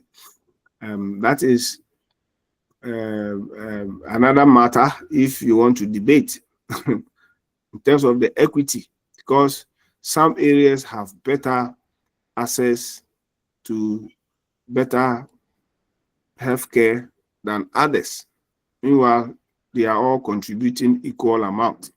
If you are living in a very remote area where what you have there is CHIPS compound or even below CHIPS compound, and another person in another area, he has he has Kolebu, he has regional hospitals, and they will benefit more than you. So equity is a problem here. Unless we distribute hospitals across the breadth and length of the country of equal standards, that is when the equity problem will be a thing of the past. Risk of equalization, like I said, so the equity issue is risking equalization. So this is under that, it falls under the equity. Okay. Then quality care, the same thing applies. If the hospital in Kumasi is better than the hospital in another village, then the quality will not be the same. Sometimes the quality is not about the personnel. It is about the tools, the equipment, the machines available for them to use for the work. It's not the individuals, but the resources for the work. Solidarity, efficiency, subscriber ownership, and government partnership. These are the principles. If I say subscriber ownership, it means if I subscribe to the scheme, I am a part owner of it. And government also partner, government support, right? All the bills paid through health insurance are not coming from the contributors alone. Government is also funding it. Okay. But of course, it is through our revenue, you and I, our revenue. So what are the source of funding? Premiums from subscribers. So when you pay your premium every month or every year or every 6 months. In fact, I even though it's bad, I've not been a key participant in this scheme. I've not used any health insurance scheme to go to hospital before. So how much is the payment now? Subscription fee. How much? Since if your adult is 23 cities or so, and then less than 18, is it 6 cities? Oh, okay. Oh, okay. All right. Thanks for the education. So another source is National Health Insurance Levy. The one we pay on you pay on your SNIT. If you are not paying on SNIT too, you pay whenever you buy from the shop. Okay. So if some of you are paying double of this. Some of you are paying double of this. Okay, because items you buy, you have components here. It used to include COVID levy and get fund. 2.5 Social Security and National Insurance Trust. So you are paying both of this. But somebody that is not working in the formal sector is not paying this one. Maybe will be paying only the 2.5 health insurance. So this is why people say that those are the formal sector are overburdened when it comes to taxes compared to those in the informal sector. So the deductions are only from the formal sector workers. Everything, because it is easy to task you to do the work or tax you to pay, they will always come to you. Because all they have to do is to tell controller, take 1%. I'm going to use it for this. Yes. And then former people, the way we get them is through the VAT, the value added tax, when we buy goods and services. But the same former people are also buying goods and services and paying. So exactly, that's the problem. The funds from government of Ghana to be allocated by Parliament. So like I said here, government partnership. He also support by allocating funds directly to support the scheme. And returns from investment. Some of the funds raised from the scheme are reinvested. Okay, they are invested in other ventures. So those that do not have immediate need, they have to reinvest it so that they can get some return on it before the next claim that will be made by the providers. What is the coverage? As at yesterday when I checked, it's around 15.67 million active members. Okay, and that is data for July. That is data for July 2025. 15.67 million active members. And this is roughly 44% of the population. One thing you have to note is that if you want the population of Ghana from the Ghana Statistical Service, you get 30.8 million. But what you should know is that we have a barometer that every day it captures the population of a country. So we are a little above 35 million now. If you look at that live barometer, which is capturing population every day, we are around 35 million. And that is what was used to calculate for the 44%. Okay. NHIS benefits and exemptions. You all know that it doesn't cover every sickness. It doesn't cover every sickness, outpatient and inpatient care, medicine, surgery, referrals. That is what it covers. And even here, it depends on the magnitude of your situation. Not every surgery that is going to cover. Not every medicine that is going to cover. All right. And there are exemptions.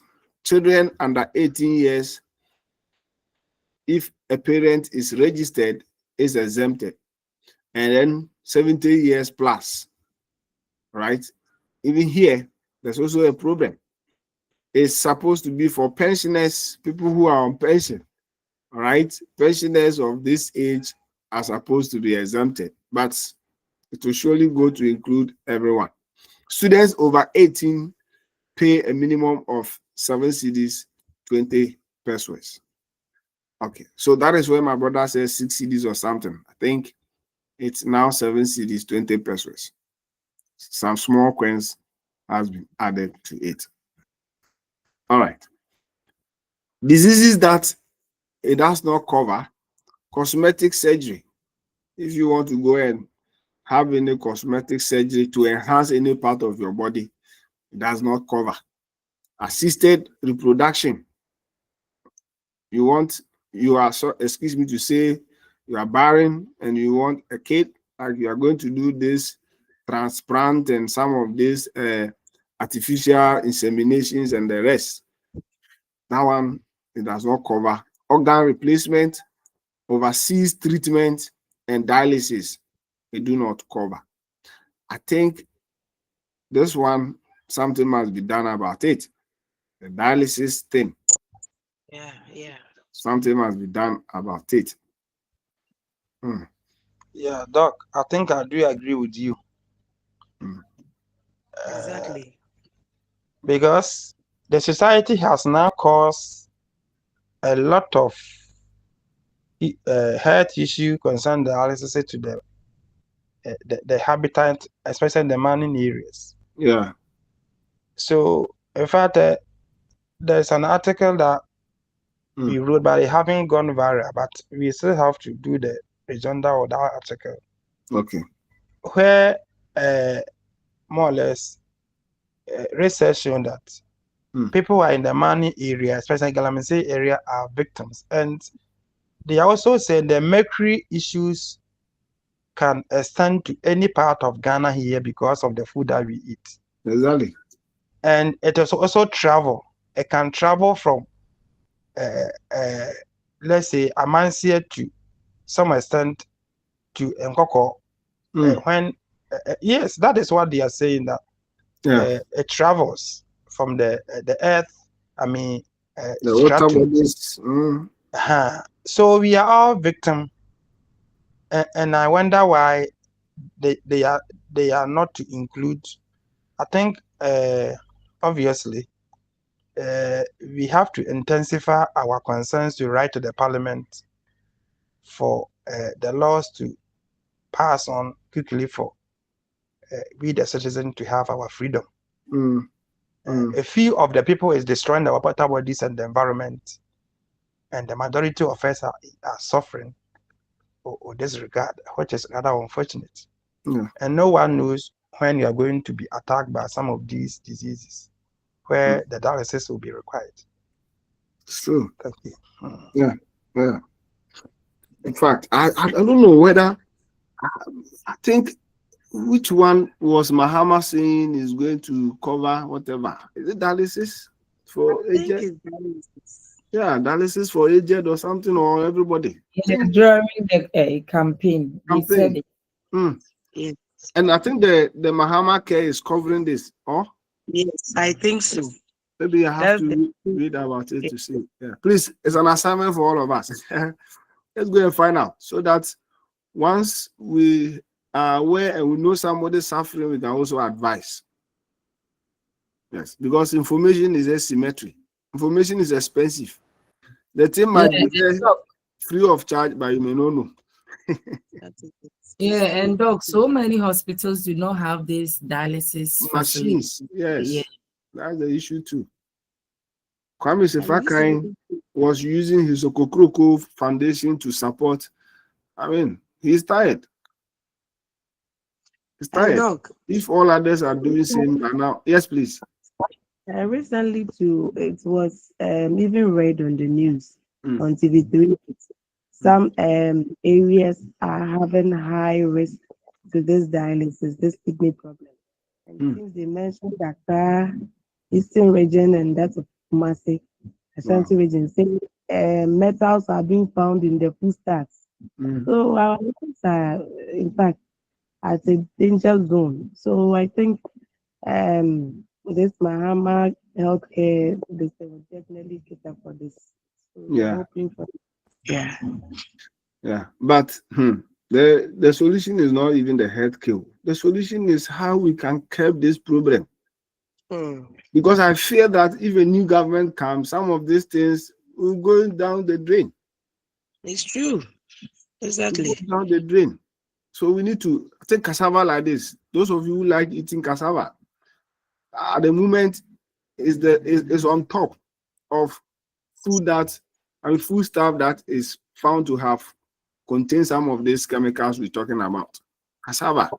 Hey. Wow. And they've declared certain areas in the country as zone areas. I think Western region and Eastern region or so are starting to be corrected. So Yes. once I say some of these things, please go and read so that you get the fact right, okay? But there are areas, I think Western and Eastern region, these places have been declared unsafe for food coming from the soil to be eaten, and cassava is on top. So everything that we were enjoying by nature, from nature, we are losing them. We are losing them. And this is what is increasing the ailment that we are experiencing today. So, and easy. Those of you living in new site, develop that Operation Feed Yourself habit. Those pepper, those small things, plant them yourself. Backyard garden. Backyard, try. Try.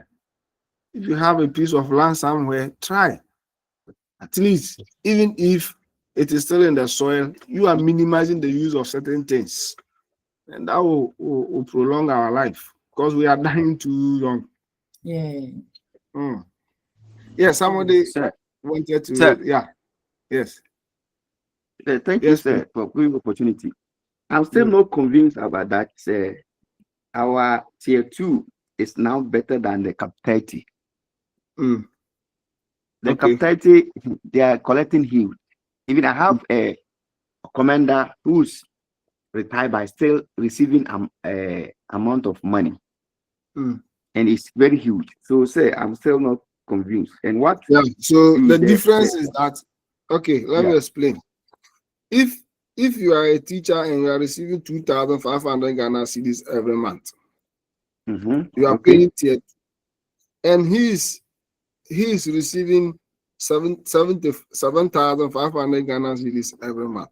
Then you don't expect to get the same. Okay. Good. So if you compare somebody who is also paying tier 2 and is receiving 8,500 or even the 7,500, you'll be getting more because of how his money is invested. The difference is that the tier 2, your money is not just lying down, as in the case of the cap 30, where it's the government that is paying. The cap 30, there's no investment to that effect. But the tier 2, the money, the 5% is being reinvested for all these years. So every month you get something in addition to the money you have. Every month you get something in addition. That's how that one way. Just like you have bought treasury bill, and then you are receiving 5,000 Ghana cedis. I'm also receiving 5,000 Ghana cedis. Then my money in tier 2 is being used to buy treasury bill of less than 9% every 3 months. Then the other person receiving the 5,000, government is the one paying. But government is not investing that money. He will pay you when you are gone. Wherever he will get the money, he will use the money to pay you. The person who invested should be getting more. But like I said, it is based on your basic salary. Those taking money from controllers, some are taking more than others. True or false? Yes. True. Yes. And some are taking more than these police officers and military officers. Okay. Yes. So such people will get huge money. So that's where the variation is coming from, but not cut across for everybody. Okay. Good. So still, as Yes. you have explained, can I voluntarily say I will add even 1% to my tier 2? And can you be working? No, you cannot, because this is a law that it should be 5%. Okay. So if you want it that way, then the advice is that go and find your own private, another mutual private listen, and then do it with them. Okay. For example, you can go to SIC yourself. You can go to Providence Insurance yourself. You can go to the insurance company yourself and have your own package. Okay. Which will be that 1%. Okay. Good. Okay. It's like NAT. What NAT is doing? NAT Exactly. mutual fund. Okay. Okay. Exactly. Thank you, sir. NAT. Good. NAT mutual fund. Is everyone a member? Yes, Doc. It's composed for members of NAT. Yes, please. Yes. So it means it's something that they are doing to help. If only claiming is not an issue, it's very helpful. One thing about some of this mutual and insurance thing is that, if you want to save it yourself, you may not be disciplined. Yes. You may not be disciplined. Exactly. So in economics, we call something the life cycle hypothesis. It's a consumption theory, which says that if you want to consume or live on the same level of consumption throughout your life, okay, then you need to spread your income. Okay. You need to spread your income. So today you are getting more. If you don't take care, you eat everything. And tomorrow when you are old, you will not get anything to eat. Because of that, you have to push some of the money you are getting today into the future so that you can still maintain the same life you are living now. Okay. So that is... Thank you, Doc. You're welcome. Doc, yes. The advice you're giving us, I support you with the testimony that if you are a teacher, you are not here, you are not. Oh, your network. Your network. Can you get closer to your phone? Hello, Doc. Yes. Doc, can you hear me now? I can now hear you clearly. Yes. The advice being that teachers can explore other insurance agencies for investment. I think SIC that you mentioned. I support it. I am a contributor to that effect, and good. I think they are very honest people among the lot. Wow. Even the mutual fund, there's a gaps in the payment of some of these things. I don't know why Ghanaians are not honest to their own promises. A whole lot of gaps. But when it comes to the Senate, what they call it, SIC, I have been contributing to their facility, and they are very honest.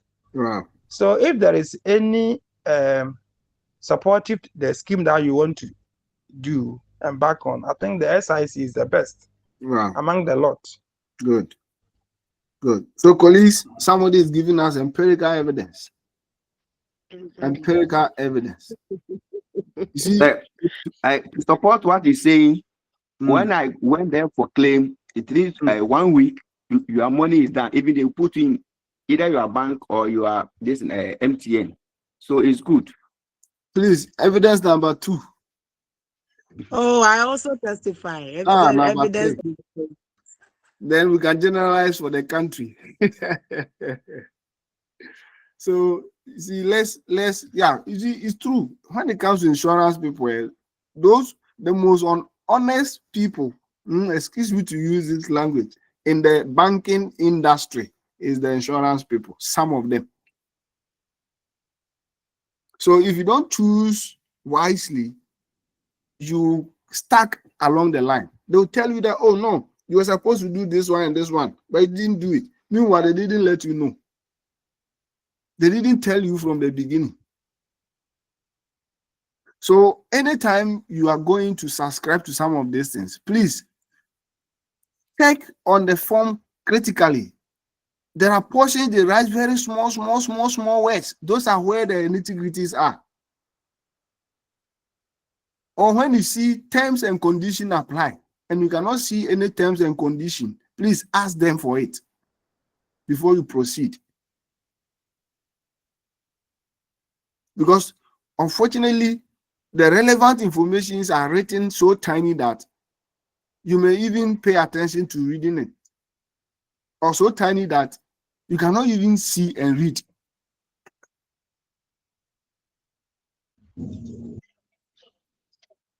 But for insurance, we cannot run away from them. It's very, very important aspect of our life, especially for our old age. And hello, also, Doc. Yes, please. Yes. Your advice you are giving to us, I really appreciate. I was once a victim of this.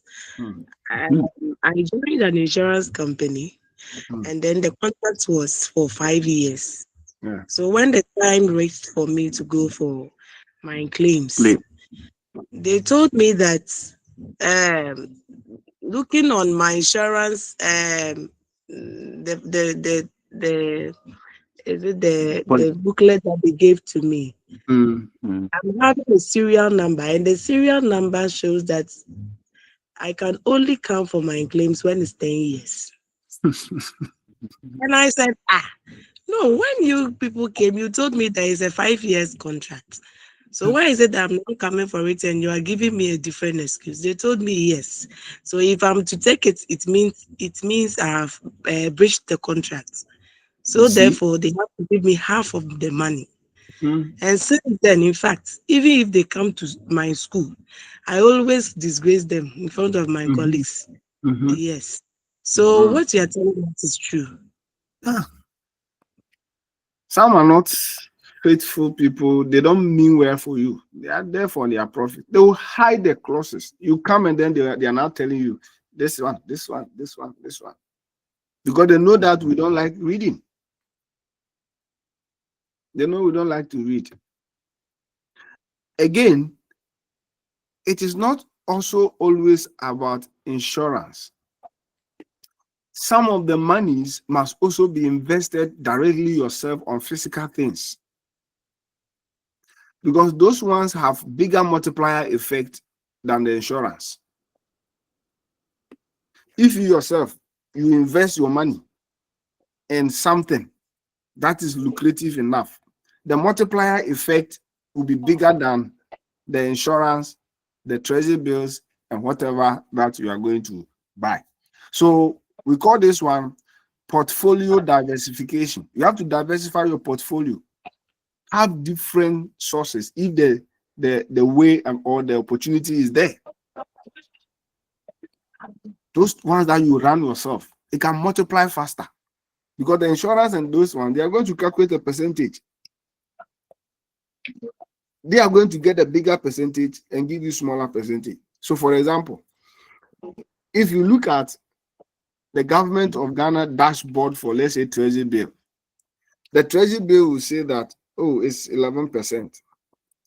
But you go to the bank and it will be 9%. And it will be 9%. The difference will be enjoyed by them. Or you go and deposit your money at the bank for the fixed deposit,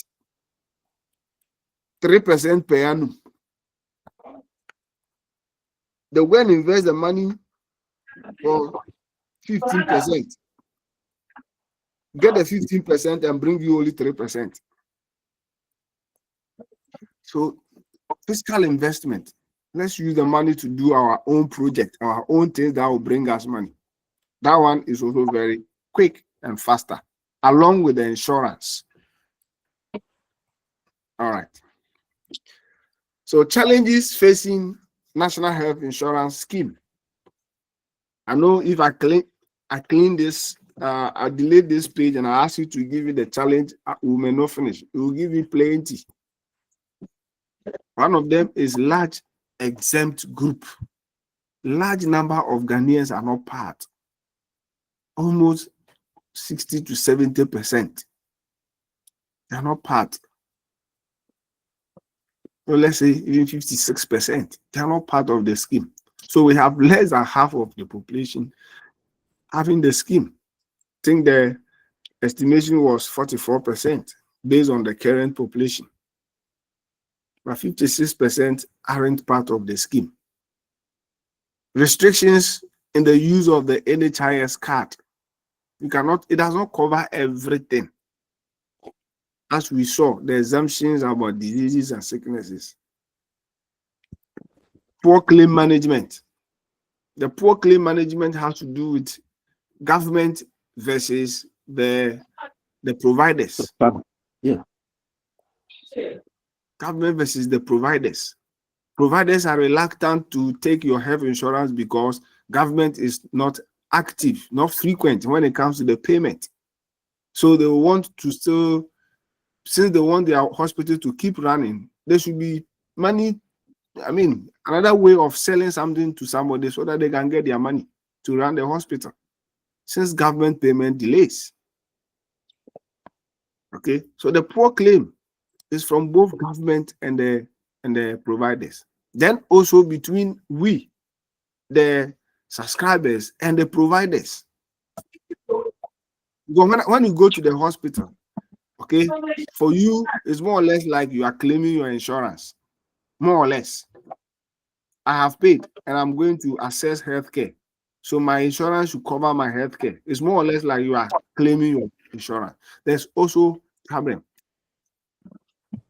You go there, any sickness that you take there, if you are not careful, they say medicine will prescribe for you. Different sicknesses, same prescription. And you cannot take paracetamol out of it. Delay in the SI card production and distribution. Somebody is sick today. He has paid, but he's not having the card to be able to go to the hospital. I think now, once you are active and have received, you can go, isn't it? Can you Yes, go? sir. Yeah, so I think, I mean, there's some solution to this particular problem. Okay, it is a little bit minimized now, but distribution is a problem. If I go to bank today for a Visa card, today now they'll do it for me. So why should it be a problem for me to get my health insurance card as at the day I have done the renewal? There shouldn't be a problem at all. Prescriptions outside NHIS approved list. Prescriptions outside NHIS approved list. This is another challenge. I don't have money. I have paid insurance. I need so and so drug, but they say that it doesn't cover. Meanwhile, I don't have money. It's because I don't have money. That is why I've paid. But I cannot still have access to certain prescriptions just because it is not covering the national health insurance. Non-conformity to standard treatment. Example is what I've just given. You went there with headache, para. Another person went there with stomach, para. There's no conformity. There's no standard in treatment. Another person went to Kalebu. The way he was treated with health insurance was different from another person who went to the Eastern region for treatment. No uniformity. So the treatment of the same ailment at different facilities using the same health insurance is different. Inadequate and skilled distribution of health professionals. The better health professionals, those who are willing to work, are in the cities. I'm not saying all those in the rural areas are not willing to work, but sometimes because of, like I said earlier, because of lack of these resources or facilities to do the work, it makes them lazy. I will need so and so to be able to look at, take care of this patient. It is not there. How do I do my work? So there's skill in distribution of not just health professionals, but also health resources or facilities. The distribution is skilled. Some have more facilities than others. Then abuse of system leading to overutilization. The system is sometimes abused. The providers sometimes do what you call, I don't use the word oversubscription, but I mean, they overestimate the bills, or they can inflate it. This is an abuse, and some of us too, we go to the hospitals too frequent. Even though something that the person can manage is something that the person can manage, you will still want to go to the hospital. Headache is there, leg pain is there, stomach pain is there. Like every minor thing, the person is at the hospital. It's abuse of the system. All right. So, in summary, what have we studied this morning? Look at the legal system when it comes to the labor market, social protection, and welfare, so that social protection will always enhance welfare and economic security. And examples include the Senate, the NHIS, which include both the formal and the informal sectors. But there are challenges in ensuring that these social protection schemes are sustained. There are challenges.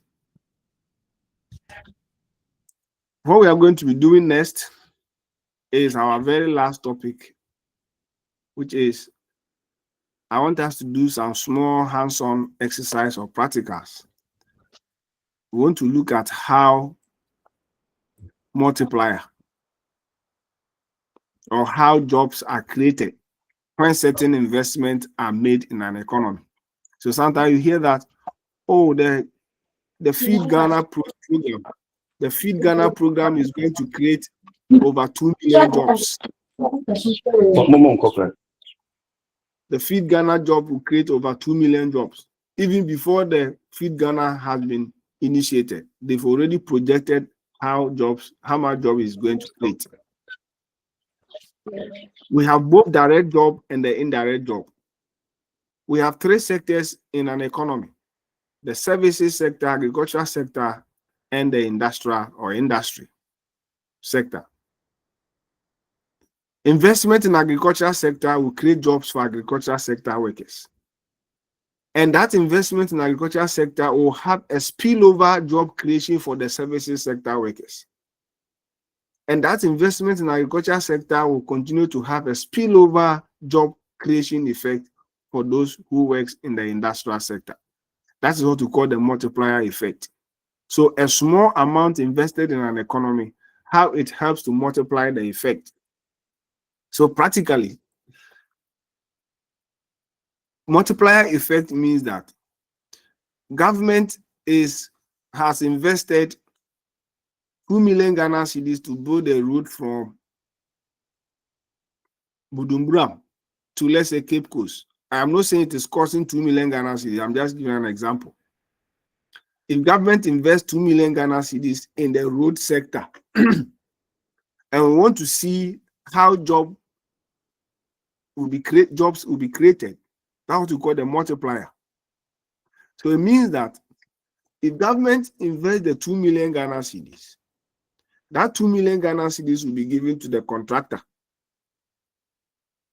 If the contractor receives the money, he will not spend the money alone. The contractor will hire a farmer to be taking responsibility on the work that will be done. So that farmer will be paid.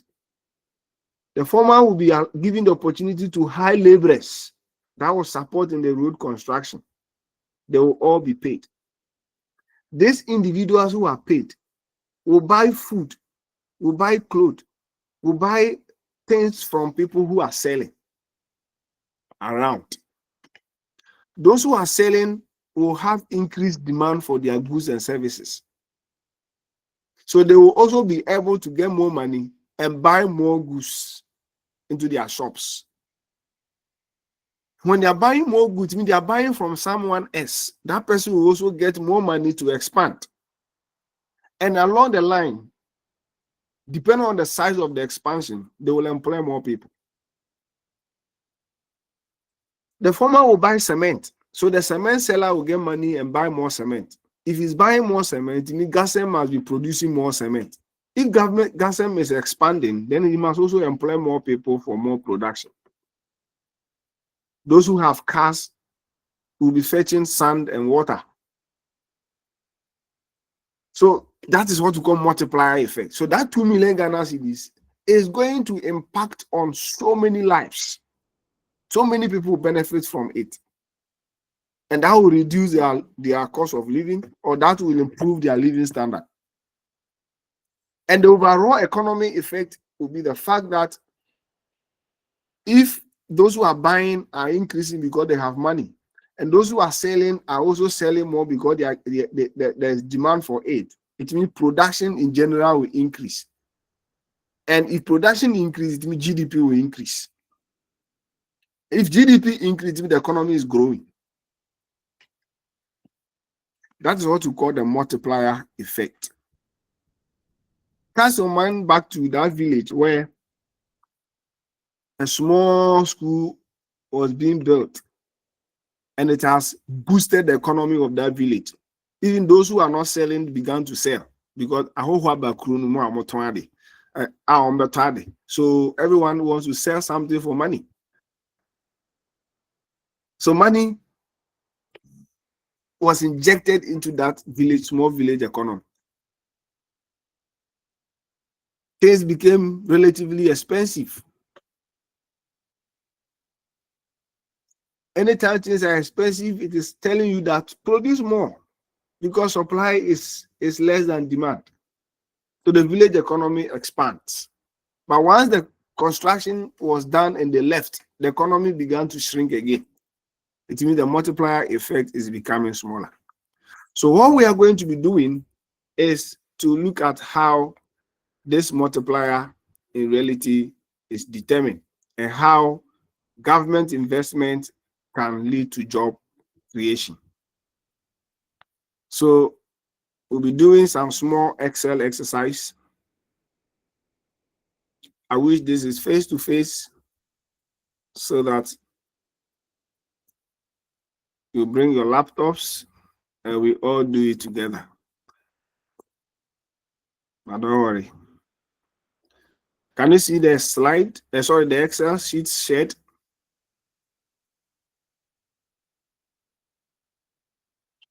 Yes, Doc. All right. Yes, Doc. Good.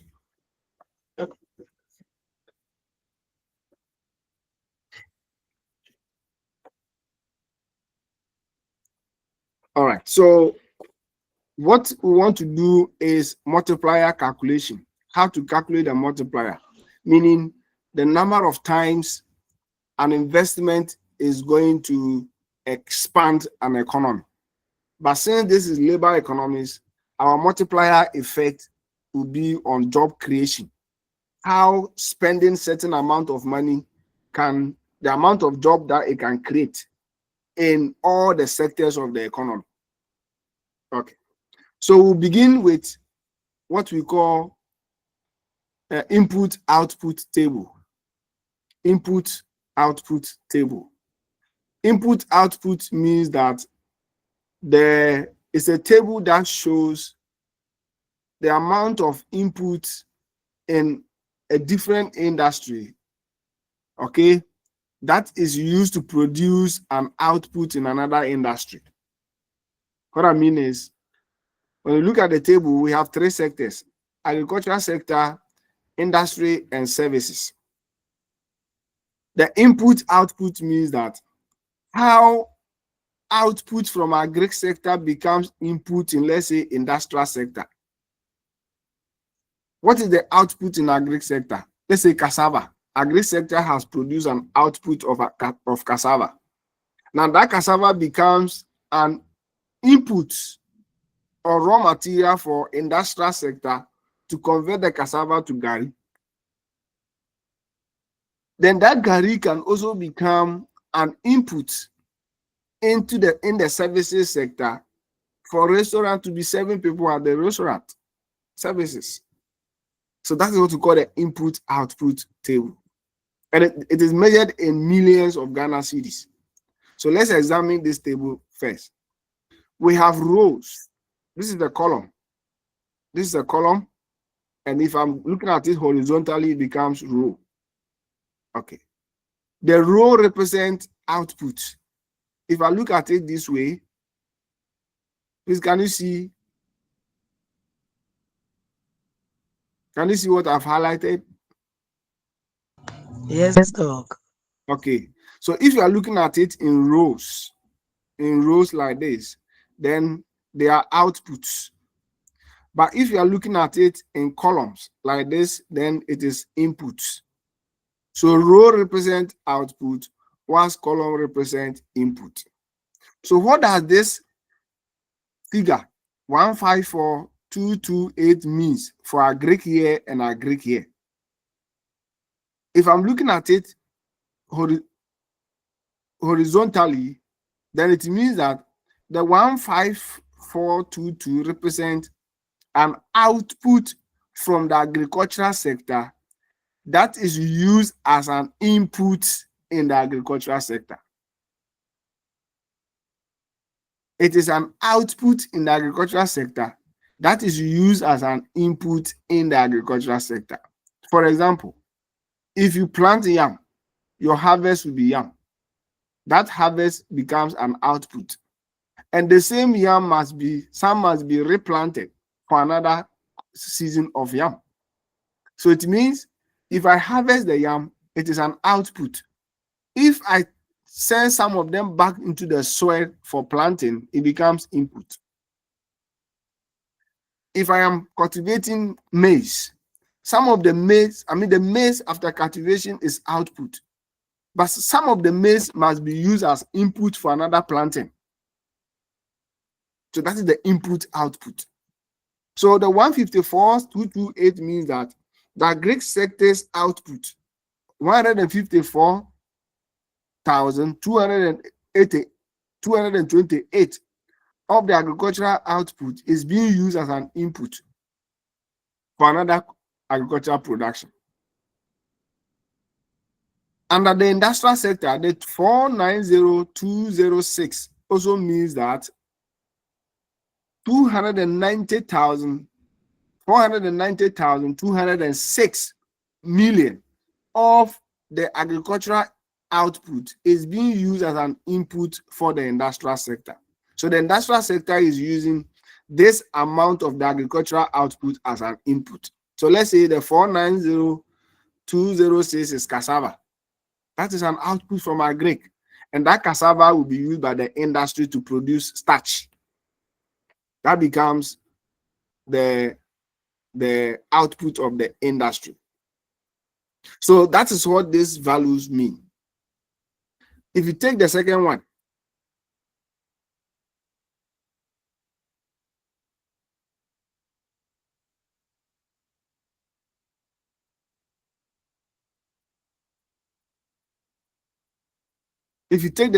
the one I've highlighted green,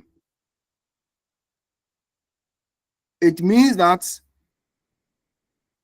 139,790 represent output from the industrial sector, since we said the row represent output. But if I want to look at it in column, then it means that the 139 represent output from the industrial sector that is used as an input in the agricultural sector. So output from agriculture, from industrial sector, this can be, let's say, cutlass, 139,790 million worth of cutlass is now an input for agricultural production. Okay. It can also be fertilizer. So output of one industry becomes an input for another industry. That is what the table means. So remember, I said column means input and row means output. Let me pick this.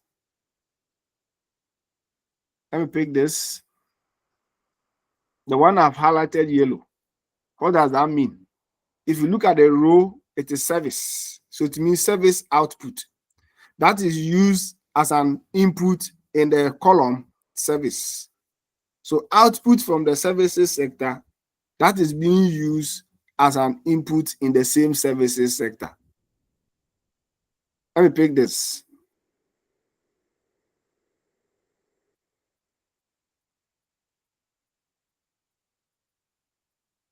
Let me pick this 205,542. In terms of column, it is still services. So services output that is used as an input by the industrial sector or the industry. I hope the table is clear. Are you getting the interpretation of the table? Don't worry, I won't ask you to interpret. I just want to do exercise for you to see how employment creation, how investment leads to certain amount of employment to be created in different industries. Doc, please. Doc. Good. At this stage, you said something, and I just want to ask to recall No my problem. mind. Go on. You said that the column aspect will become the input, right? Yes. And the row will become outputs. Output, yes. So we have to consider that before we embark on the calculation or any analysis. Yes, I think I've even done it here for you. Okay, that's fine. Input being the column. Okay. Thank you. All right. Then we have gross output. You can see that gross output. The gross output means the total output produced by the agricultural sector. Under the agriculture, this is the total output produced by the agricultural sector. Or you can take it from here. The total output produced by the agricultural sector, the total output produced by the industrial sector, the total output produced by the services sector. It can also be this: total output by the agricultural sector, total output by the industrial sector, total output by the services sector. But to produce this output, the 1.1 million output in the agricultural sector, what proportions of, or what is the amount of input that the agricultural sector used from its sector, from the industrial sector, and from the services sector? Those are this one. So if I move in terms of column, it means that the 154 is input use from the agricultural sector. The 139 is input use from the industrial sector, and the 130,543 also represent input use by the agricultural sector from the services sector. Okay. So if you are looking at it in terms of row, the interpretation is different from if you are looking at it in terms of the columns. Column means input, row means output. But the gross are all output, whether horizontally or vertically, they all represent output. Good. So you must first of all have your input-output table. Now the next thing you do is to find what you call technical coefficient. Technical coefficient. Technical coefficient simply means that you want to find out the proportion of another industry's input, okay, that entered your output, or the proportion of one industry's input that you use in producing your output. So for example, let's say the agricultural man is producing maize. You are producing maize as an agricultural or as a farmer. You want to find out, you have produced, let's say, 50 bags of maize, and you got an amount of 5 billion Ghana cedis. Out of these 5 billion Ghana cedis, what is the proportion in terms of money that you used, okay, from the industrial sector? Of this 50 billion, how much of this 50 billion is an input used from the industrial sector? How much of this 50 billion is an input used from the services sector? That is the technical coefficient matrix. How do you get that? To get the technical coefficient matrix is simple. the input that you use from the other sector divided by your total or your gross output. So inputs you use from other sectors, input from industrial sector used by the agricultural sector divided by the outputs of the agricultural sector. Let me use a slide to show the formula, then I'll come back and proceed. Don't worry, I won't ask you this anyway, but it's important we know how these are determined as labor economists. Do you know that your workers union, I mean, how do you call it? Your workers union, yeah. The NAT and the NAGRAT, you have a position that is on labor relations. Yeah. Yes. Yeah. So you should have knowledge in labor economics to be able to be your labor relations officer. One of your, I don't know whether he's still he's still your leader. Nat, your labor relations officer. He came to do labor economics with that here. Some 2 years ago. Yes. I've forgotten his name. It's Anewe Mambi. It's Anewe Mambi. I've forgotten his name. He came here to do labor economics 2 years ago. I don't know whether he's still your labor relations officer. So you need labor economics to be able to be a head of a labor union or to be in charge of your labor relations and negotiations. So that when you are calling for increment in salary, you can calculate the impact that is going to have on jobs. Then you can do the next the relevant mathematics. So I was about giving you the formula for calculating the technical coefficient. So let's call that A. Let's call the technical coefficient A. Matrix of technical coefficient A is equal to inputs from industry. Let's say I. Let's call the I industry. From sector I, let's call that services sector.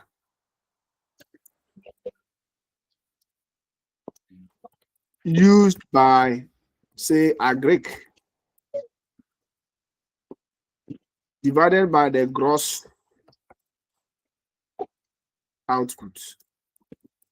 This is a formula. So the input from a sector I, let's call the services sector input that agriculture sector use in producing a total output to give us the technical coefficient or the input of technical coefficient. Is that okay? So now let's go back to the Excel. Then I'll show you how to use the Excel to calculate this technical coefficient.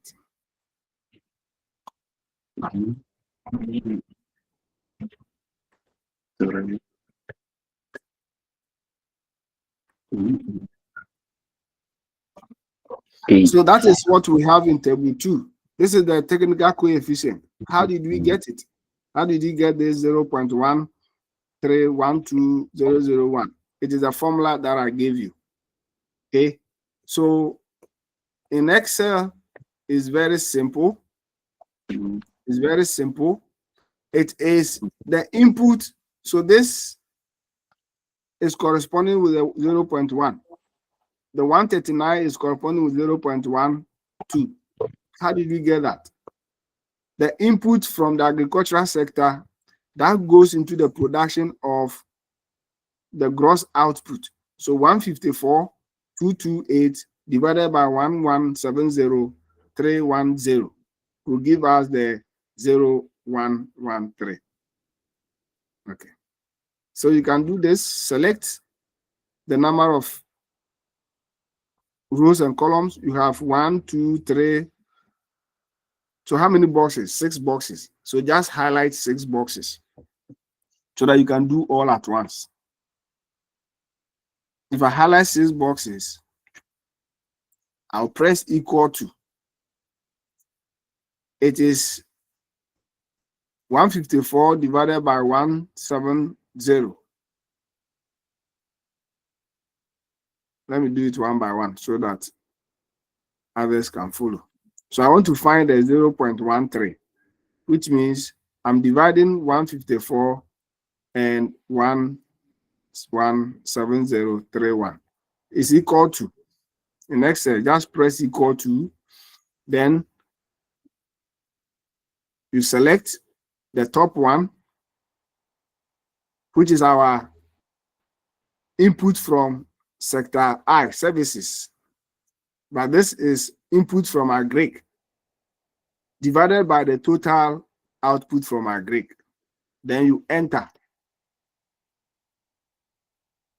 That will give you 0.1317. If you run it to 2 decimal place, you have 0.13. You do the same thing for this industry, services industry, in that industrial sector is equal to select the inputs at the industrial sector, sorry, the output at the industrial sector. That goes into the production of output in the agricultural sector, divided by this. And then you enter on your laptop, that will give you 0.119. 2 decimal place will be 0.12. We do the same thing for the third. It's equal to, select the 30, just click on it. You don't do anything, just once you press the equal sign, just click on the 3543 on your cursor, and that will pick B10. The B10 means that if you check the top here, is B. If you check the left, it's 10. That's why it's B10. Divided by, you select this, you enter 0.023, as you can see here. So if you reduce this one to 2 decimal place, you see that you are getting the same thing that we got here for our Greek.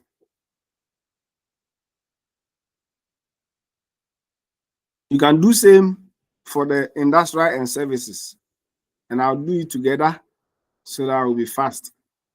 This is equal to, I'll select this, divided by the gross is now 415,451,985. Then you enter. Then what I'll do is to drag it. I'll put the cursor and drag it. I'll put this one here and drag it down. Sorry.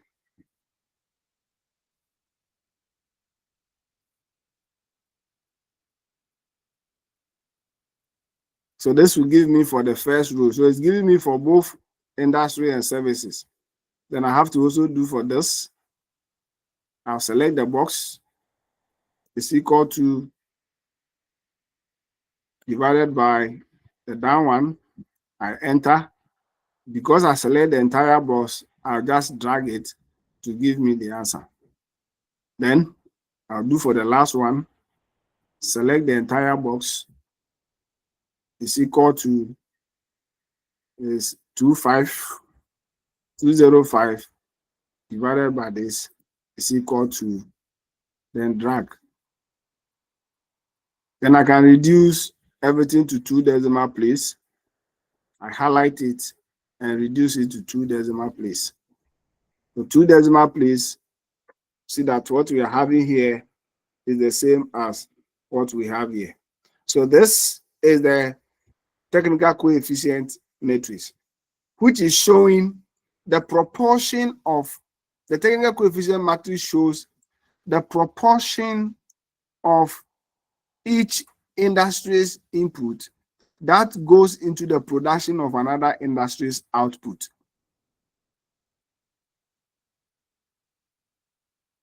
Let me use Unilever Ghana Kasapreko Company Limited as an example. Maybe Unilever Ghana Limited will have to buy alcohol from Kasapreko to produce one of their products. So after buying the alcohol from Kasapreko, it means that now the alcohol from Kasapreko becomes an input for Unilever Ghana, but the alcohol is an output for Kasapreko. Kasapreko's output is alcohol. But when that alcohol is bought by Unilever Ghana to produce something else, it becomes an input to Unilever Ghana. So we want to know, for Unilever Ghana to produce a particular product, the percentage of alcohol in terms of percentage of alcohol that is used in the production of that product, that determines what we call the technical coefficient. So it is the total product that the alcohol that Unilever Ghana use divided by the total product Unilever produce using the alcohol. That will determine the technical coefficient. So the technical coefficient you see here, that is how it is calculated. Okay. Then we have the identity matrix. An identity matrix is a matrix with 1, 1, 1 at the principal diagonal, but 0, 0, 0 everywhere else. So if you look at where I am highlighting orange, these are the principal diagonals. See that on that principal diagonal, all the values are 1, 1, 1, 1, and any other place is 0, 0, 0.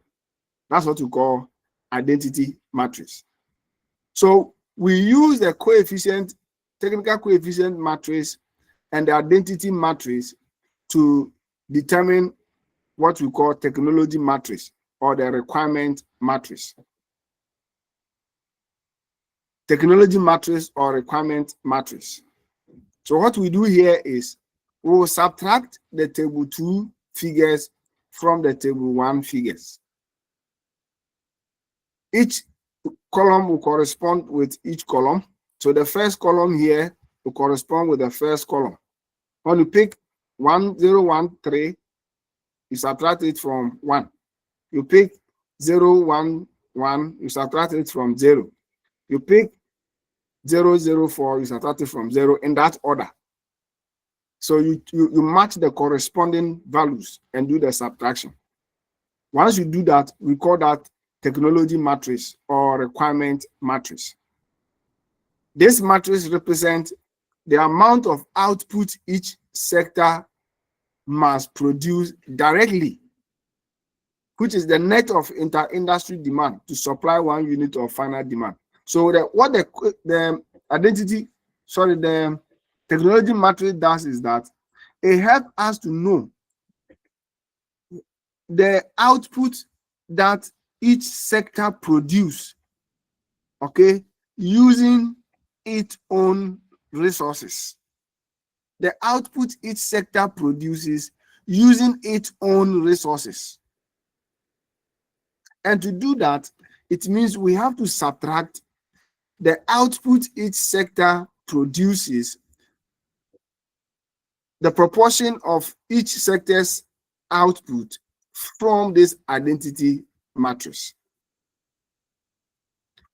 So look at here. If you look at this,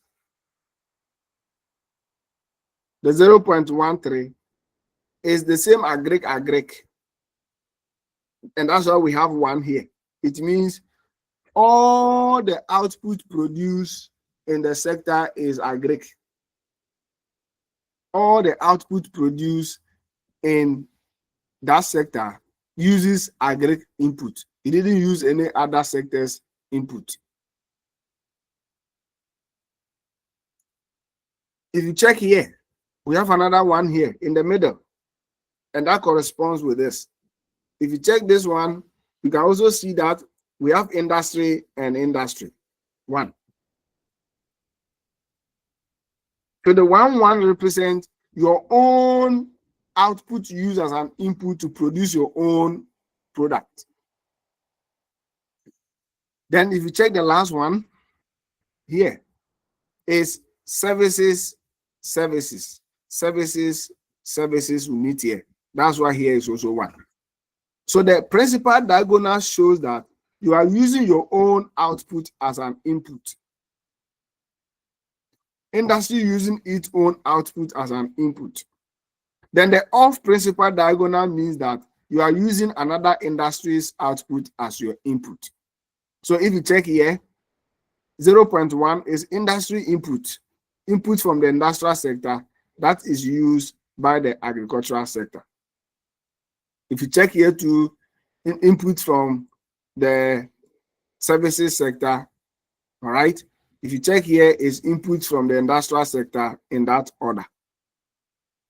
So for you to know the amount of output each sector must produce, then we have to subtract the table 2 from table 1. Table 2 from table 1. This is also very simple to do. In Excel, since you have 6 boxes, just select the 6 boxes. Let me do it somewhere here. This is my 6 boxes. 6 boxes. I want to do everything together. Is equal to, what is the value?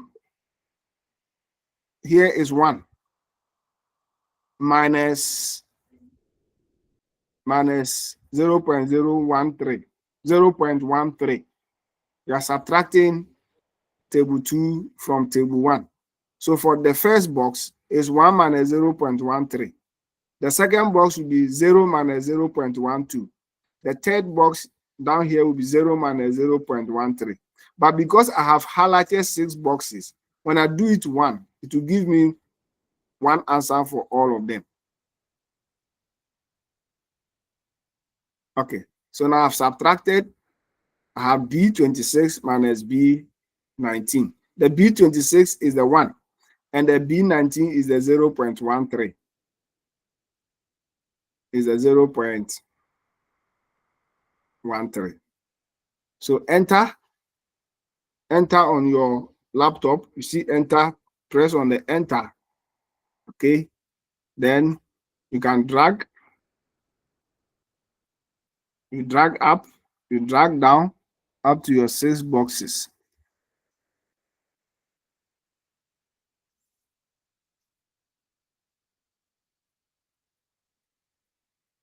I have over drag. So this is it. This is the answer. 0.87, 0.12. We can compare with what we have here. This is our table 3. 0.87, negative 0.12, negative 0.03. Okay. If you compare it with this, you see that it is the same thing. All right.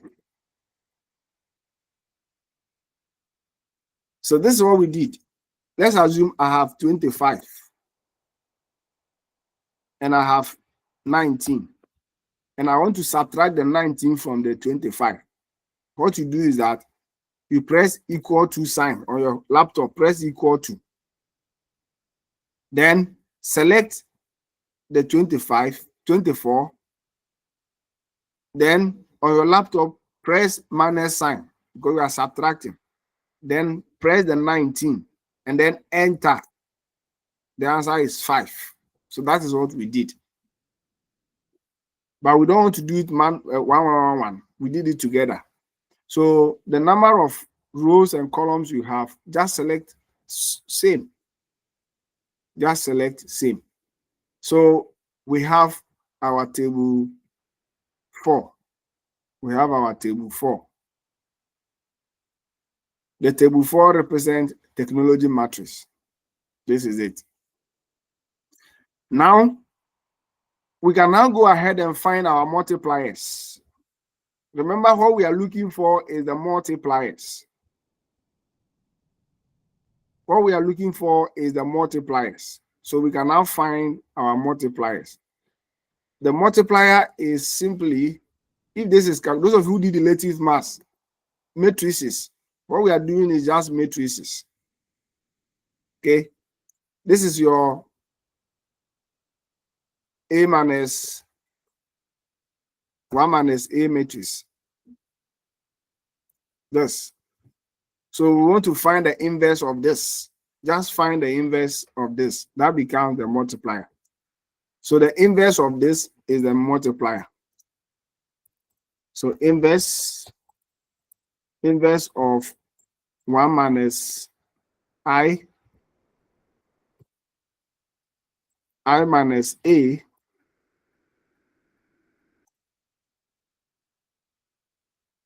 is equal to the multiplier. Just take inverse of this. Inverse in mathematics is 1 minus A raised to the power -1. 1 minus A raised to the power -1. That is what we call inverse.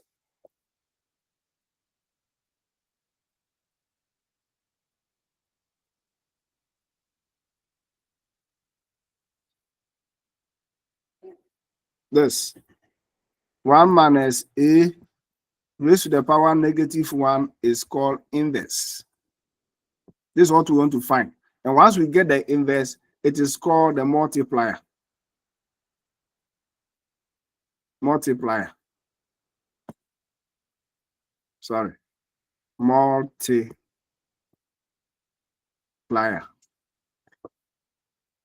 So this is what we want to look for. Okay. But we can use the Excel to do it simply. Can use the Excel to find the multiplier with just a click. So we go back. This table now represents our technology matrix. So take the inverse of this technology matrix, and that will give us the multiplier. Okay, so what do? You have 6 boxes. So select 6 boxes, 6 empty boxes like this. Okay, now press equal sign.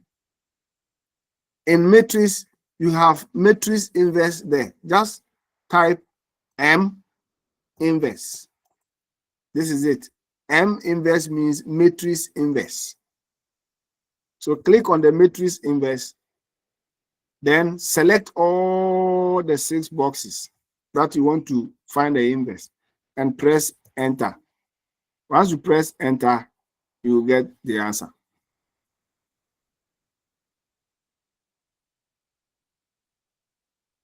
So let's reduce it to 2 decimal places so that we can compare with what we have.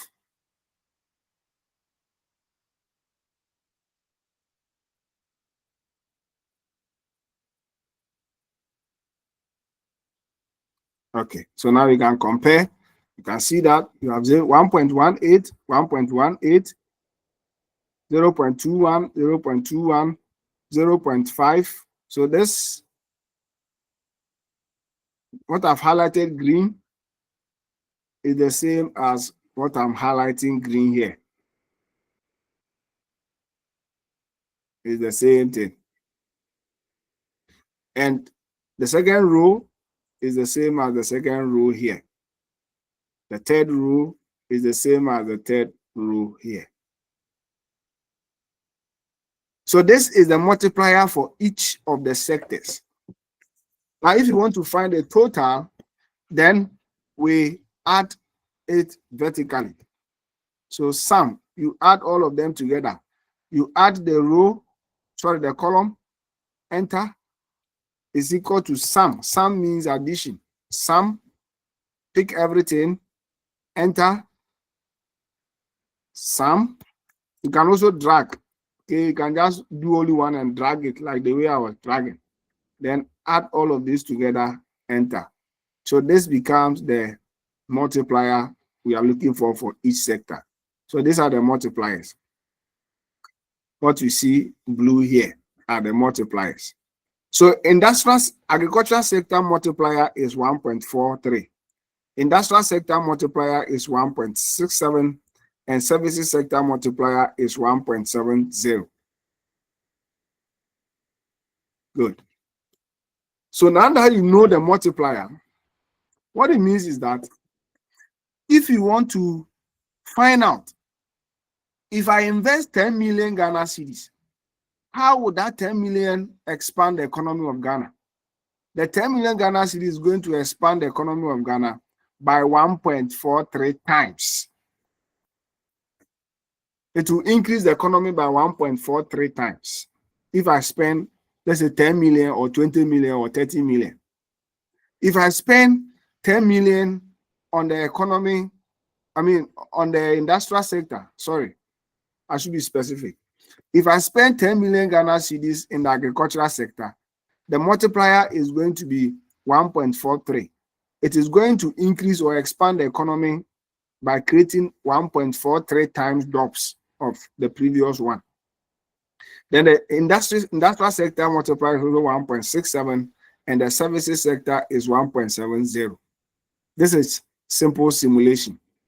So, assuming I want to find out if I should invest so and so amount of money in the economy of Ghana, how would that lead to job creation in the sector I am expanding and other sectors?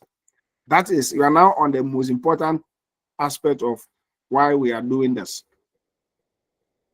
We want to analyze how investing 10 million Ghana cedis in agricultural sector will lead to job creation. How many jobs will be created if I invest 10 million Ghana cedis in agricultural sector? So in agri sector, this is the employment to output ratio. Employment to output ratio per 1 million Ghana cedis.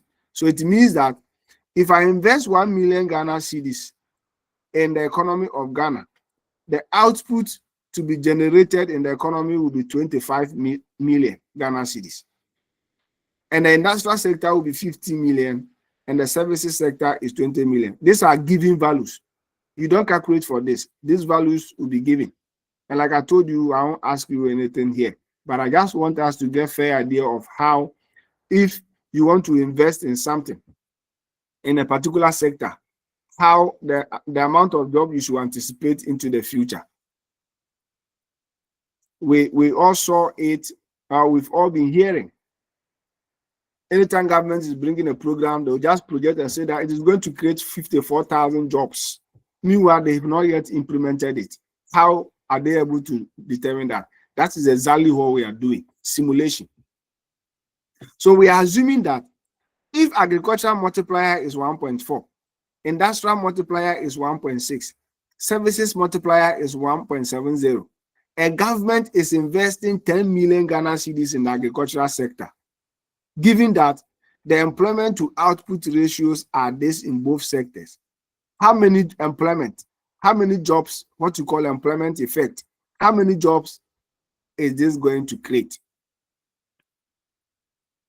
Okay, so let's simple calculation again. These values are known. The agricultural multipliers are also known. 0.18, 0.21, 0.05. These are the agricultural multipliers to the various sectors. Then we have investment multiplier. Investment. How many? 10 million Ghana cedis is invested. So this is a 10 million. This is a 10. So how do you know the amount of job that will be created? Very simple. The agricultural multiplier is 1.18. The employment to output ratio is 25. So you multiply the employment to output ratio by, so employment to output ratio times in the laptop, the times is the star sign. The star on your laptop is the multiplication in Excel times the multiplier, then times the amount that the government is investing. if you enter, this is what you have. 294.9059967. If you convert this to to 1 decimal place or to a whole number, you have 295,000. But you check, is it measured in millions or is it measured in thousands? That must be checked. The unit of measurement isn't given, but this is employment. So it means that if government invests 10 million Ghana cedis in the agricultural sector, remember the specific sector the investment went into is agric. The target is agric. So if you target agric sector with a multiplier of 1.18 and investment of 10 million Ghana cedis with output investment ratio of 25, the number of jobs that is going to create is 295 jobs. 295 jobs. You can keep on increasing this investment from 10 million to, let's say, 20 million. If you increase it to 20 million, let's see how it's going to play out. Let's change the 10 to 20. And you see, it's going to create 590 jobs. So as we increase the level of investment, then the jobs to be created will also increase. We are not interested in only the job it will create in the agricultural sector because the investment went there. But remember, when the agricultural sector expands, it will also have spillover effect on other sectors. It will create jobs in other sectors because agricultural produce will be found in the industrial sector. If more agricultural produce, industries will buy more cheaply and they'll be able to expand and employ more. So let's look at how this 10 million in the agri sector can also affect the industrial sector and the services sector. You do the same thing. You multiply the 10 million industrial sector output ratio is 15. And then the multiplier is 0.2 times the investment. And that will give us 31 people. So 31 people will be employed from the industrial sector if government invests 10 million Ghana cedis in the agricultural sector. Remember, the investment is in agri, not in industry. So the spillover effect that investing in agri is going to have on industrial sector is it will create 31 jobs. What about the services sector? You do the same thing. That services sector output ratio is 20, multiplier is 0.05, and amount invested is 10. And the 10 is not invested directly in the services sector or industrial sector, but it is on agricultural sector. But if you want to find a spillover, that is how you do it. So you see that it's giving us 10 jobs. It is creating 10 jobs. 10 people will get job in the the services sector. So the total jobs that it is going to create in this economy is adding the 295, 31, and the 30 together, which will give us 335. So it's equal to sum, right? Sum, select it, drag the 3, enter, see that you are getting 3335, as you can see here. So the amount of job that will be created in the economy if government invests 10 million Ghana cedis in agricultural sector is 33 jobs or 333 jobs. Okay. What of the same 10 million Ghana cedis investing specifically in the industrial sector? We are investing the same amount of money in the industrial sector. You go through the same process. So it means that another 10 million will directly impact the industrial sector. The 10 million should be for the industrial sector. So you calculate is equal to the industrial sector output ratio is 15. Multiplier is 141. and the amount invested is 10 million. So that is giving us 2112. 2112. 212 jobs will be created. Please watch. If you want to do for industry, this is the multiplier you have to use. The middle one. This for industry. Agric is for the first one. Industry is for the second one. And services is for the third one. So you don't use the same thing to do it throughout. No, you have to use the right multiplier. So industry multipliers 0.18, 1.41, 0.08, as you can see from here. Or from here. Okay. So calculate the same thing for agricultural sector. So agricultural sector, the multiplier, the output ratio is the same 25, and then multiplier is 0.18, and amount is 10. So only 45 jobs will be created. 45 jobs will be created. Then the last one is the services. 20 times 0.08 times 10.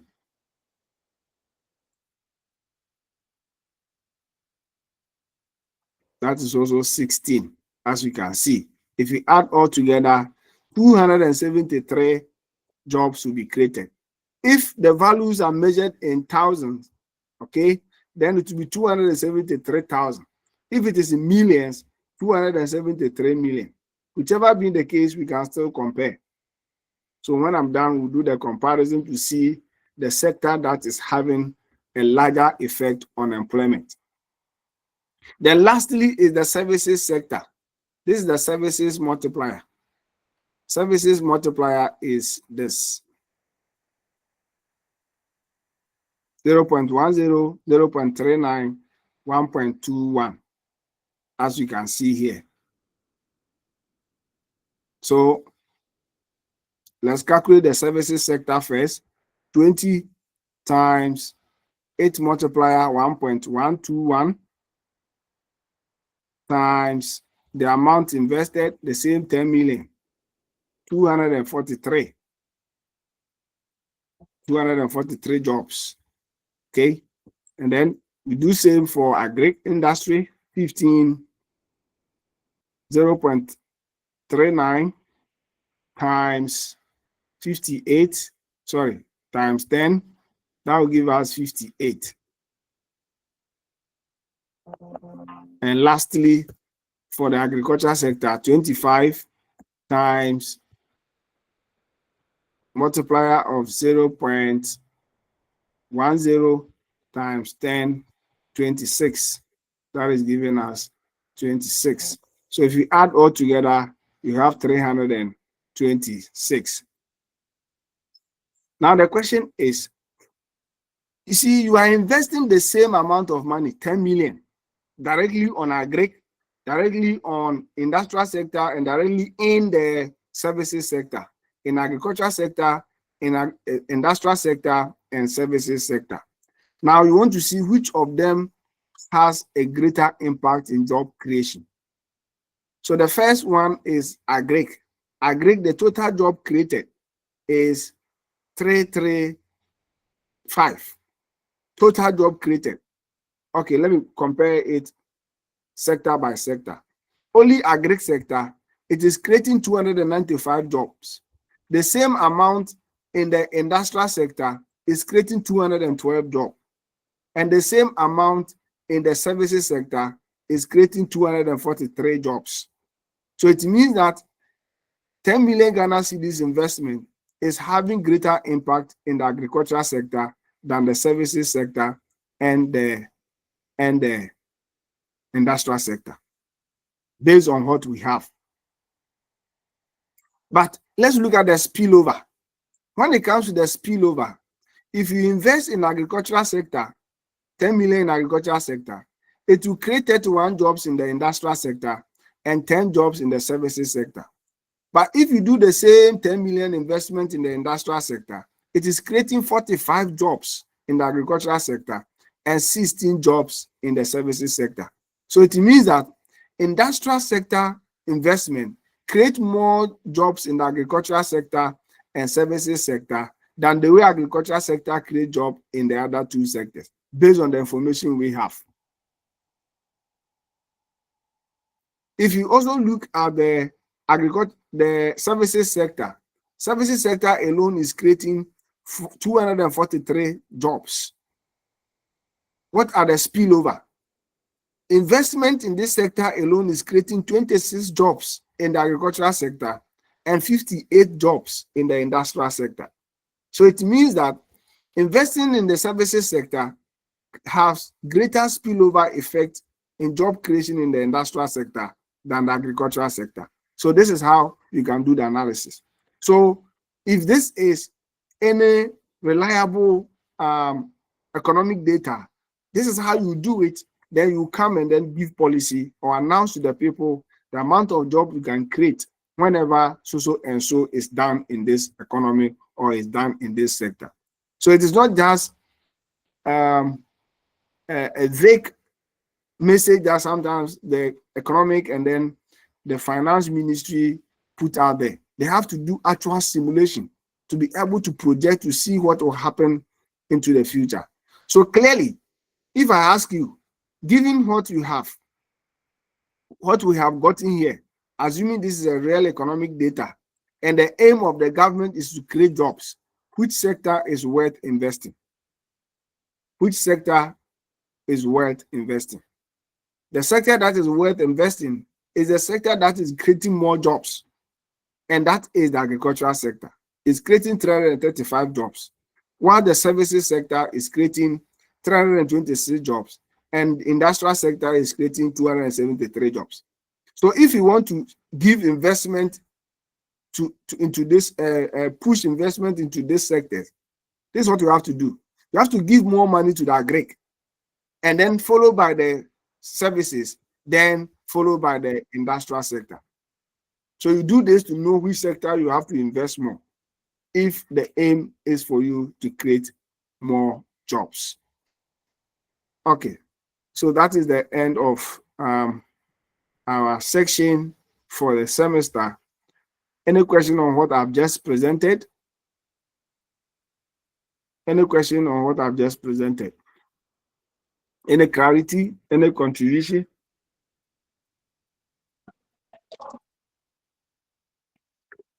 Yes. The hand is up. Yep. Thank you. Yeah. But what you have said to us, like putting more money into the agri sector, it gives us more employment. But is it real? Is it what the government are using and we are not seeing it? That is real. And you know for a fact that government is not putting more money in agri. Okay. That is the reality. There's little investment in agri than the other sectors. Yeah, you can see it. Yes. We don't invest more. You know, when this problem started in 2010, what we call the Dutch disease. When we discovered the oil, when we discovered oil and we started exporting oil in commercial quantities, that is where contribution of agri to the overall growth of the economy began to drop, because we were paying less attention to agri. Since the oil money is quick, very fast, and reliable. Okay. So all investment move into the oil sector. And the oil sector is part of the services sector. That is why the services sector of the economy took center stage. Now, the sector that is leading our economy is the services sector, followed by the industrial sector, because the industrial sector and the services sector are linked. Okay. Then agricultural sector is down there. Okay. Thank you, sir. Jose, can you give us a percentage, service sector percentage currently, the agri sector percentage, or you don't have it here? From the current data release, I've not really checked, but I can just take it immediately online for you if you so want, or you can do it yourself. Okay. Thank you, sir. Any other question? Doc, Doc, I'm on the floor, sir. Yeah, go ahead.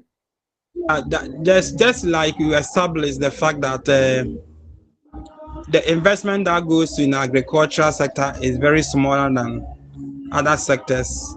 Yes. Yet there must be expected output, of which I do agree with you. It is a reality that we don't invest much in agricultural sector. That have been one of the challenges of the economy, where personally I know we are running the deficit. Why are you relying on the oil production, where agriculture will feed the industry? Because the household structure was giving us the agricultural products, that is the raw materials, to feed the industry. When the industry is also doing the production, of course, it's going to employ people to work in that sector.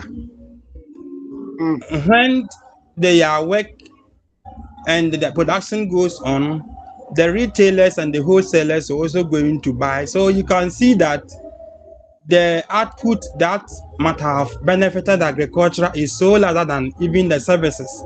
Yes. Especially in our rural areas or Ghana, looking at the sociological part of our employment, it's almost percentage-wise, majority of our people is working in the agricultural sector, yet we are not getting the yield the profit.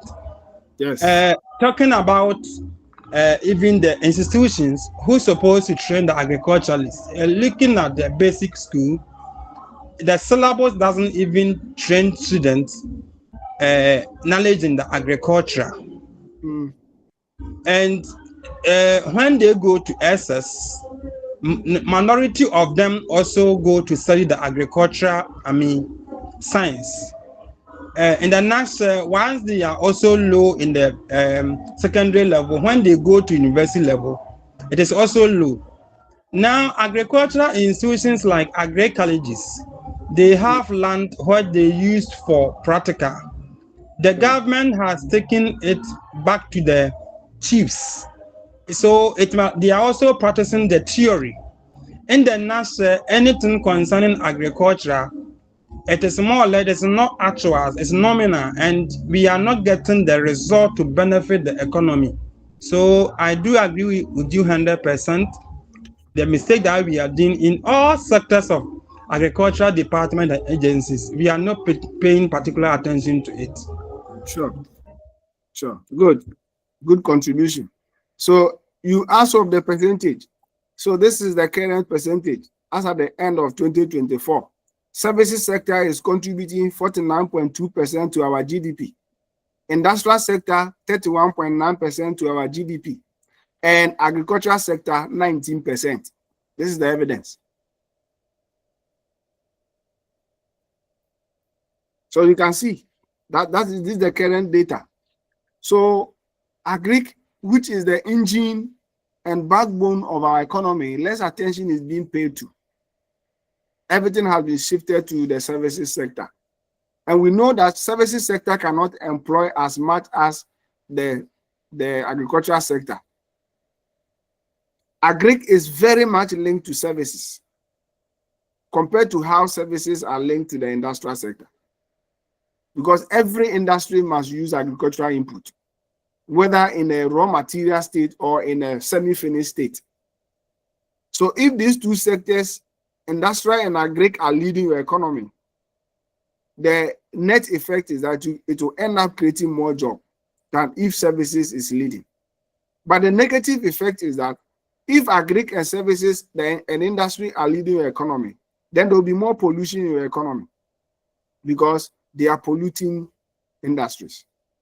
But services industry generate less pollution. So that is also the dynamics. All right. Any other question? Any other question? Sir. Good. Which area are we to cover for the exam? Yeah. Oh, my brother. Yeah. Yeah, let's see exams. Senior man. Let's finish. Okay, you have no question, right? That's Yes. my question. That's You your can still question. have. That's my question. You can still I'm not contributing. I'm not feeling well, sir.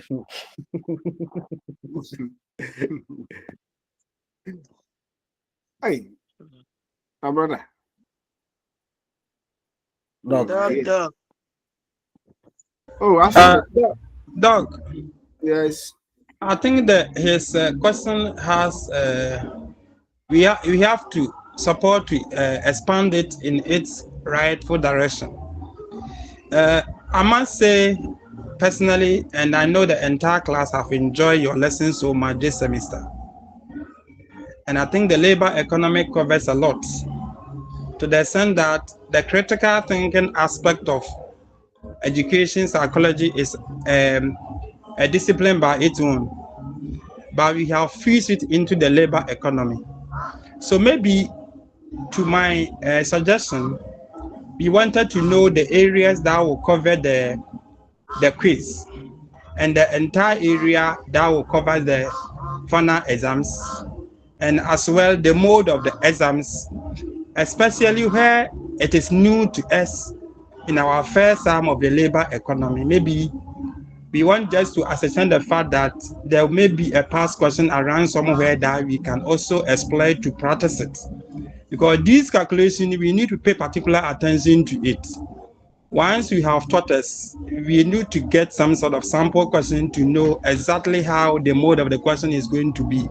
Though you have done your best, you've exhausted every area as far as the labor economy is concerned. That is what I think my brother is trying to drive at.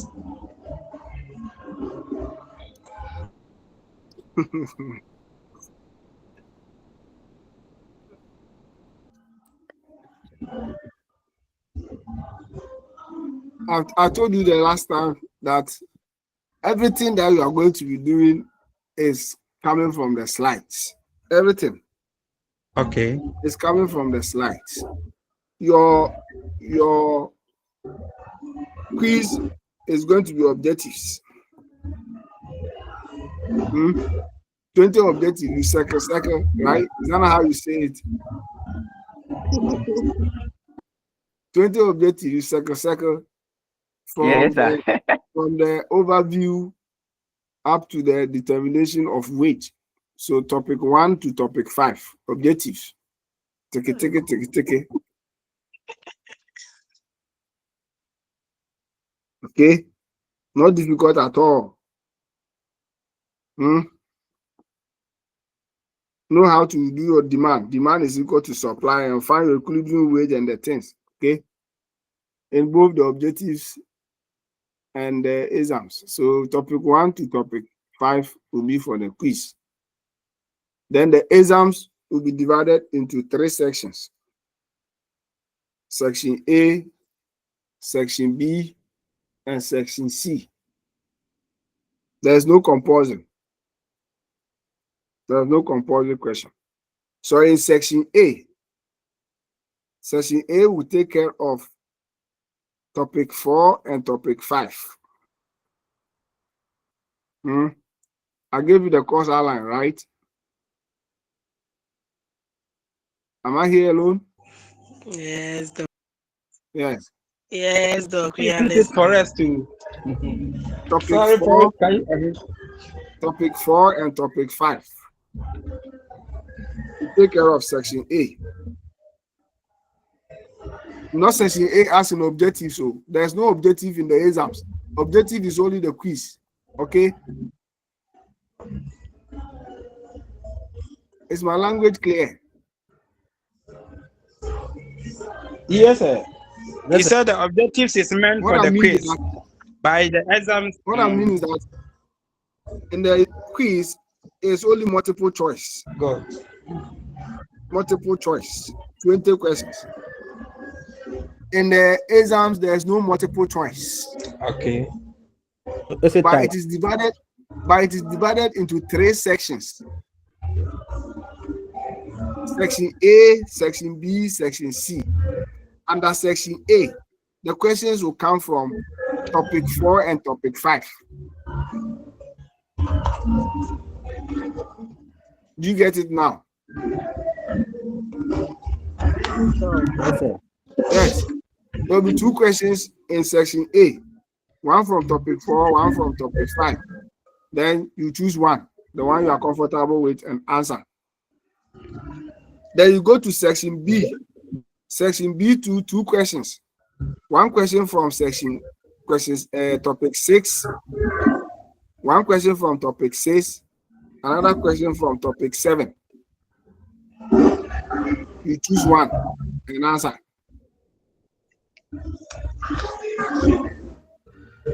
So topic 6 and 7 will take care of section B. Then section C will be 2 calculation questions, demand and supply, and then the one question on demand and supply, and another question on the utility. Now you choose one and answer. I hope it's clear enough. So the session, that one will take care of topic 2, topic 2,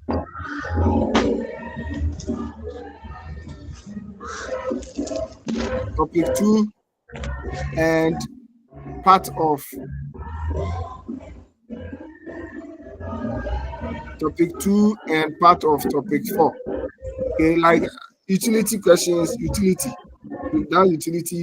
and then demand and supply of labor, utility of labor, demand and supply of labor. 2 calculations, one from utility, one from demand and supply. You choose one, the one you are comfortable with, and answer. So in all, you answer 3 questions. One question each from each section. Very, very simple questions. If you read your slides, there's no way you should find a challenge in answering the questions. Not at all.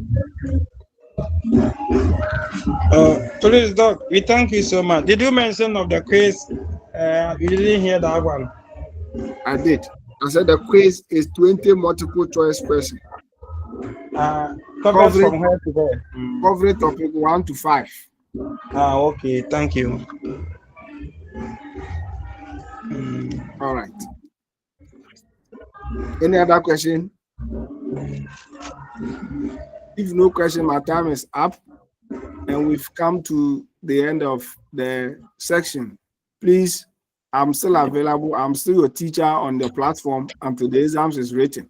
So if any clarity, you can send a message. All right? Sir. Hello. Hello. Hello. Yes. Please, objective multiple choice. Come again. Sometimes some will say how to E. With all due respect, we beg you, if you can let them at D for us. Sometimes when you are confused, you can maneuver your way out. It's up to D. There's no E. There's no E, okay? Okay, sir. Okay, sir. Yo. Sir. Yes. Yeah. For the presentation, you made mention of pension pay, they will pay up to 15 years. Then 15 years, if you are still alive, what else? Is that the end? Is that 50? Hello, sir. They will pay up to 15 years after the pension. Then after the 15 years and you're still alive, what else, what benefit would you enjoy from the pension? They expect you to die by then. No. Exactly.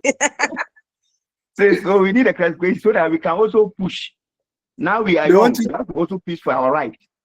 Yes, Because that is why. us, yes, yeah, that is why we are talking about this insurance and you investing on physical things as well.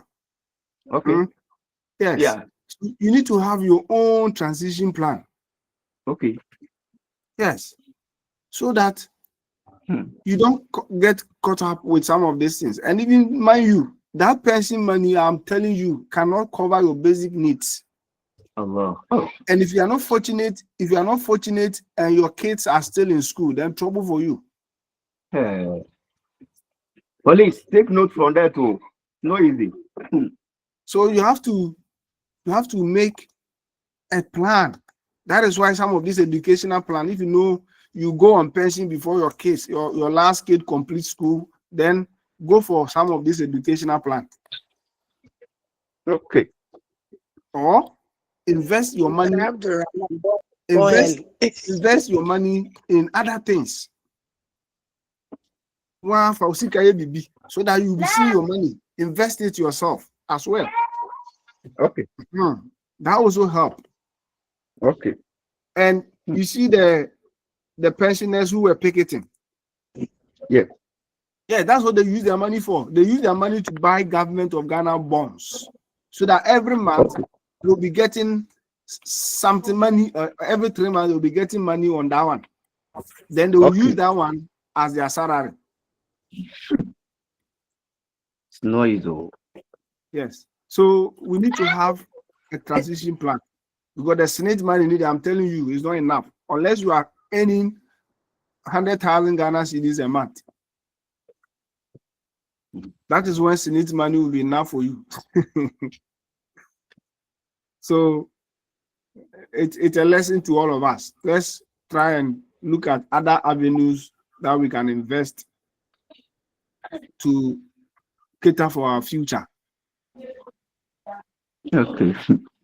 Thank you, Doc, for your explanation. If your children are also grown-ups, please educate them well, so that by the time you exit, they also have jobs to take care of you. It's also investment. Okay. All right. Bye-bye. Bye. Have a wonderful weekend. All right. Please, I'm still around on the platform. If you have any issue, you can notify me there. Okay. Okay. Okay, dog. All right. Yeah. Bye. Bye. We really enjoyed the election. I'm grateful.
Hi. Okay.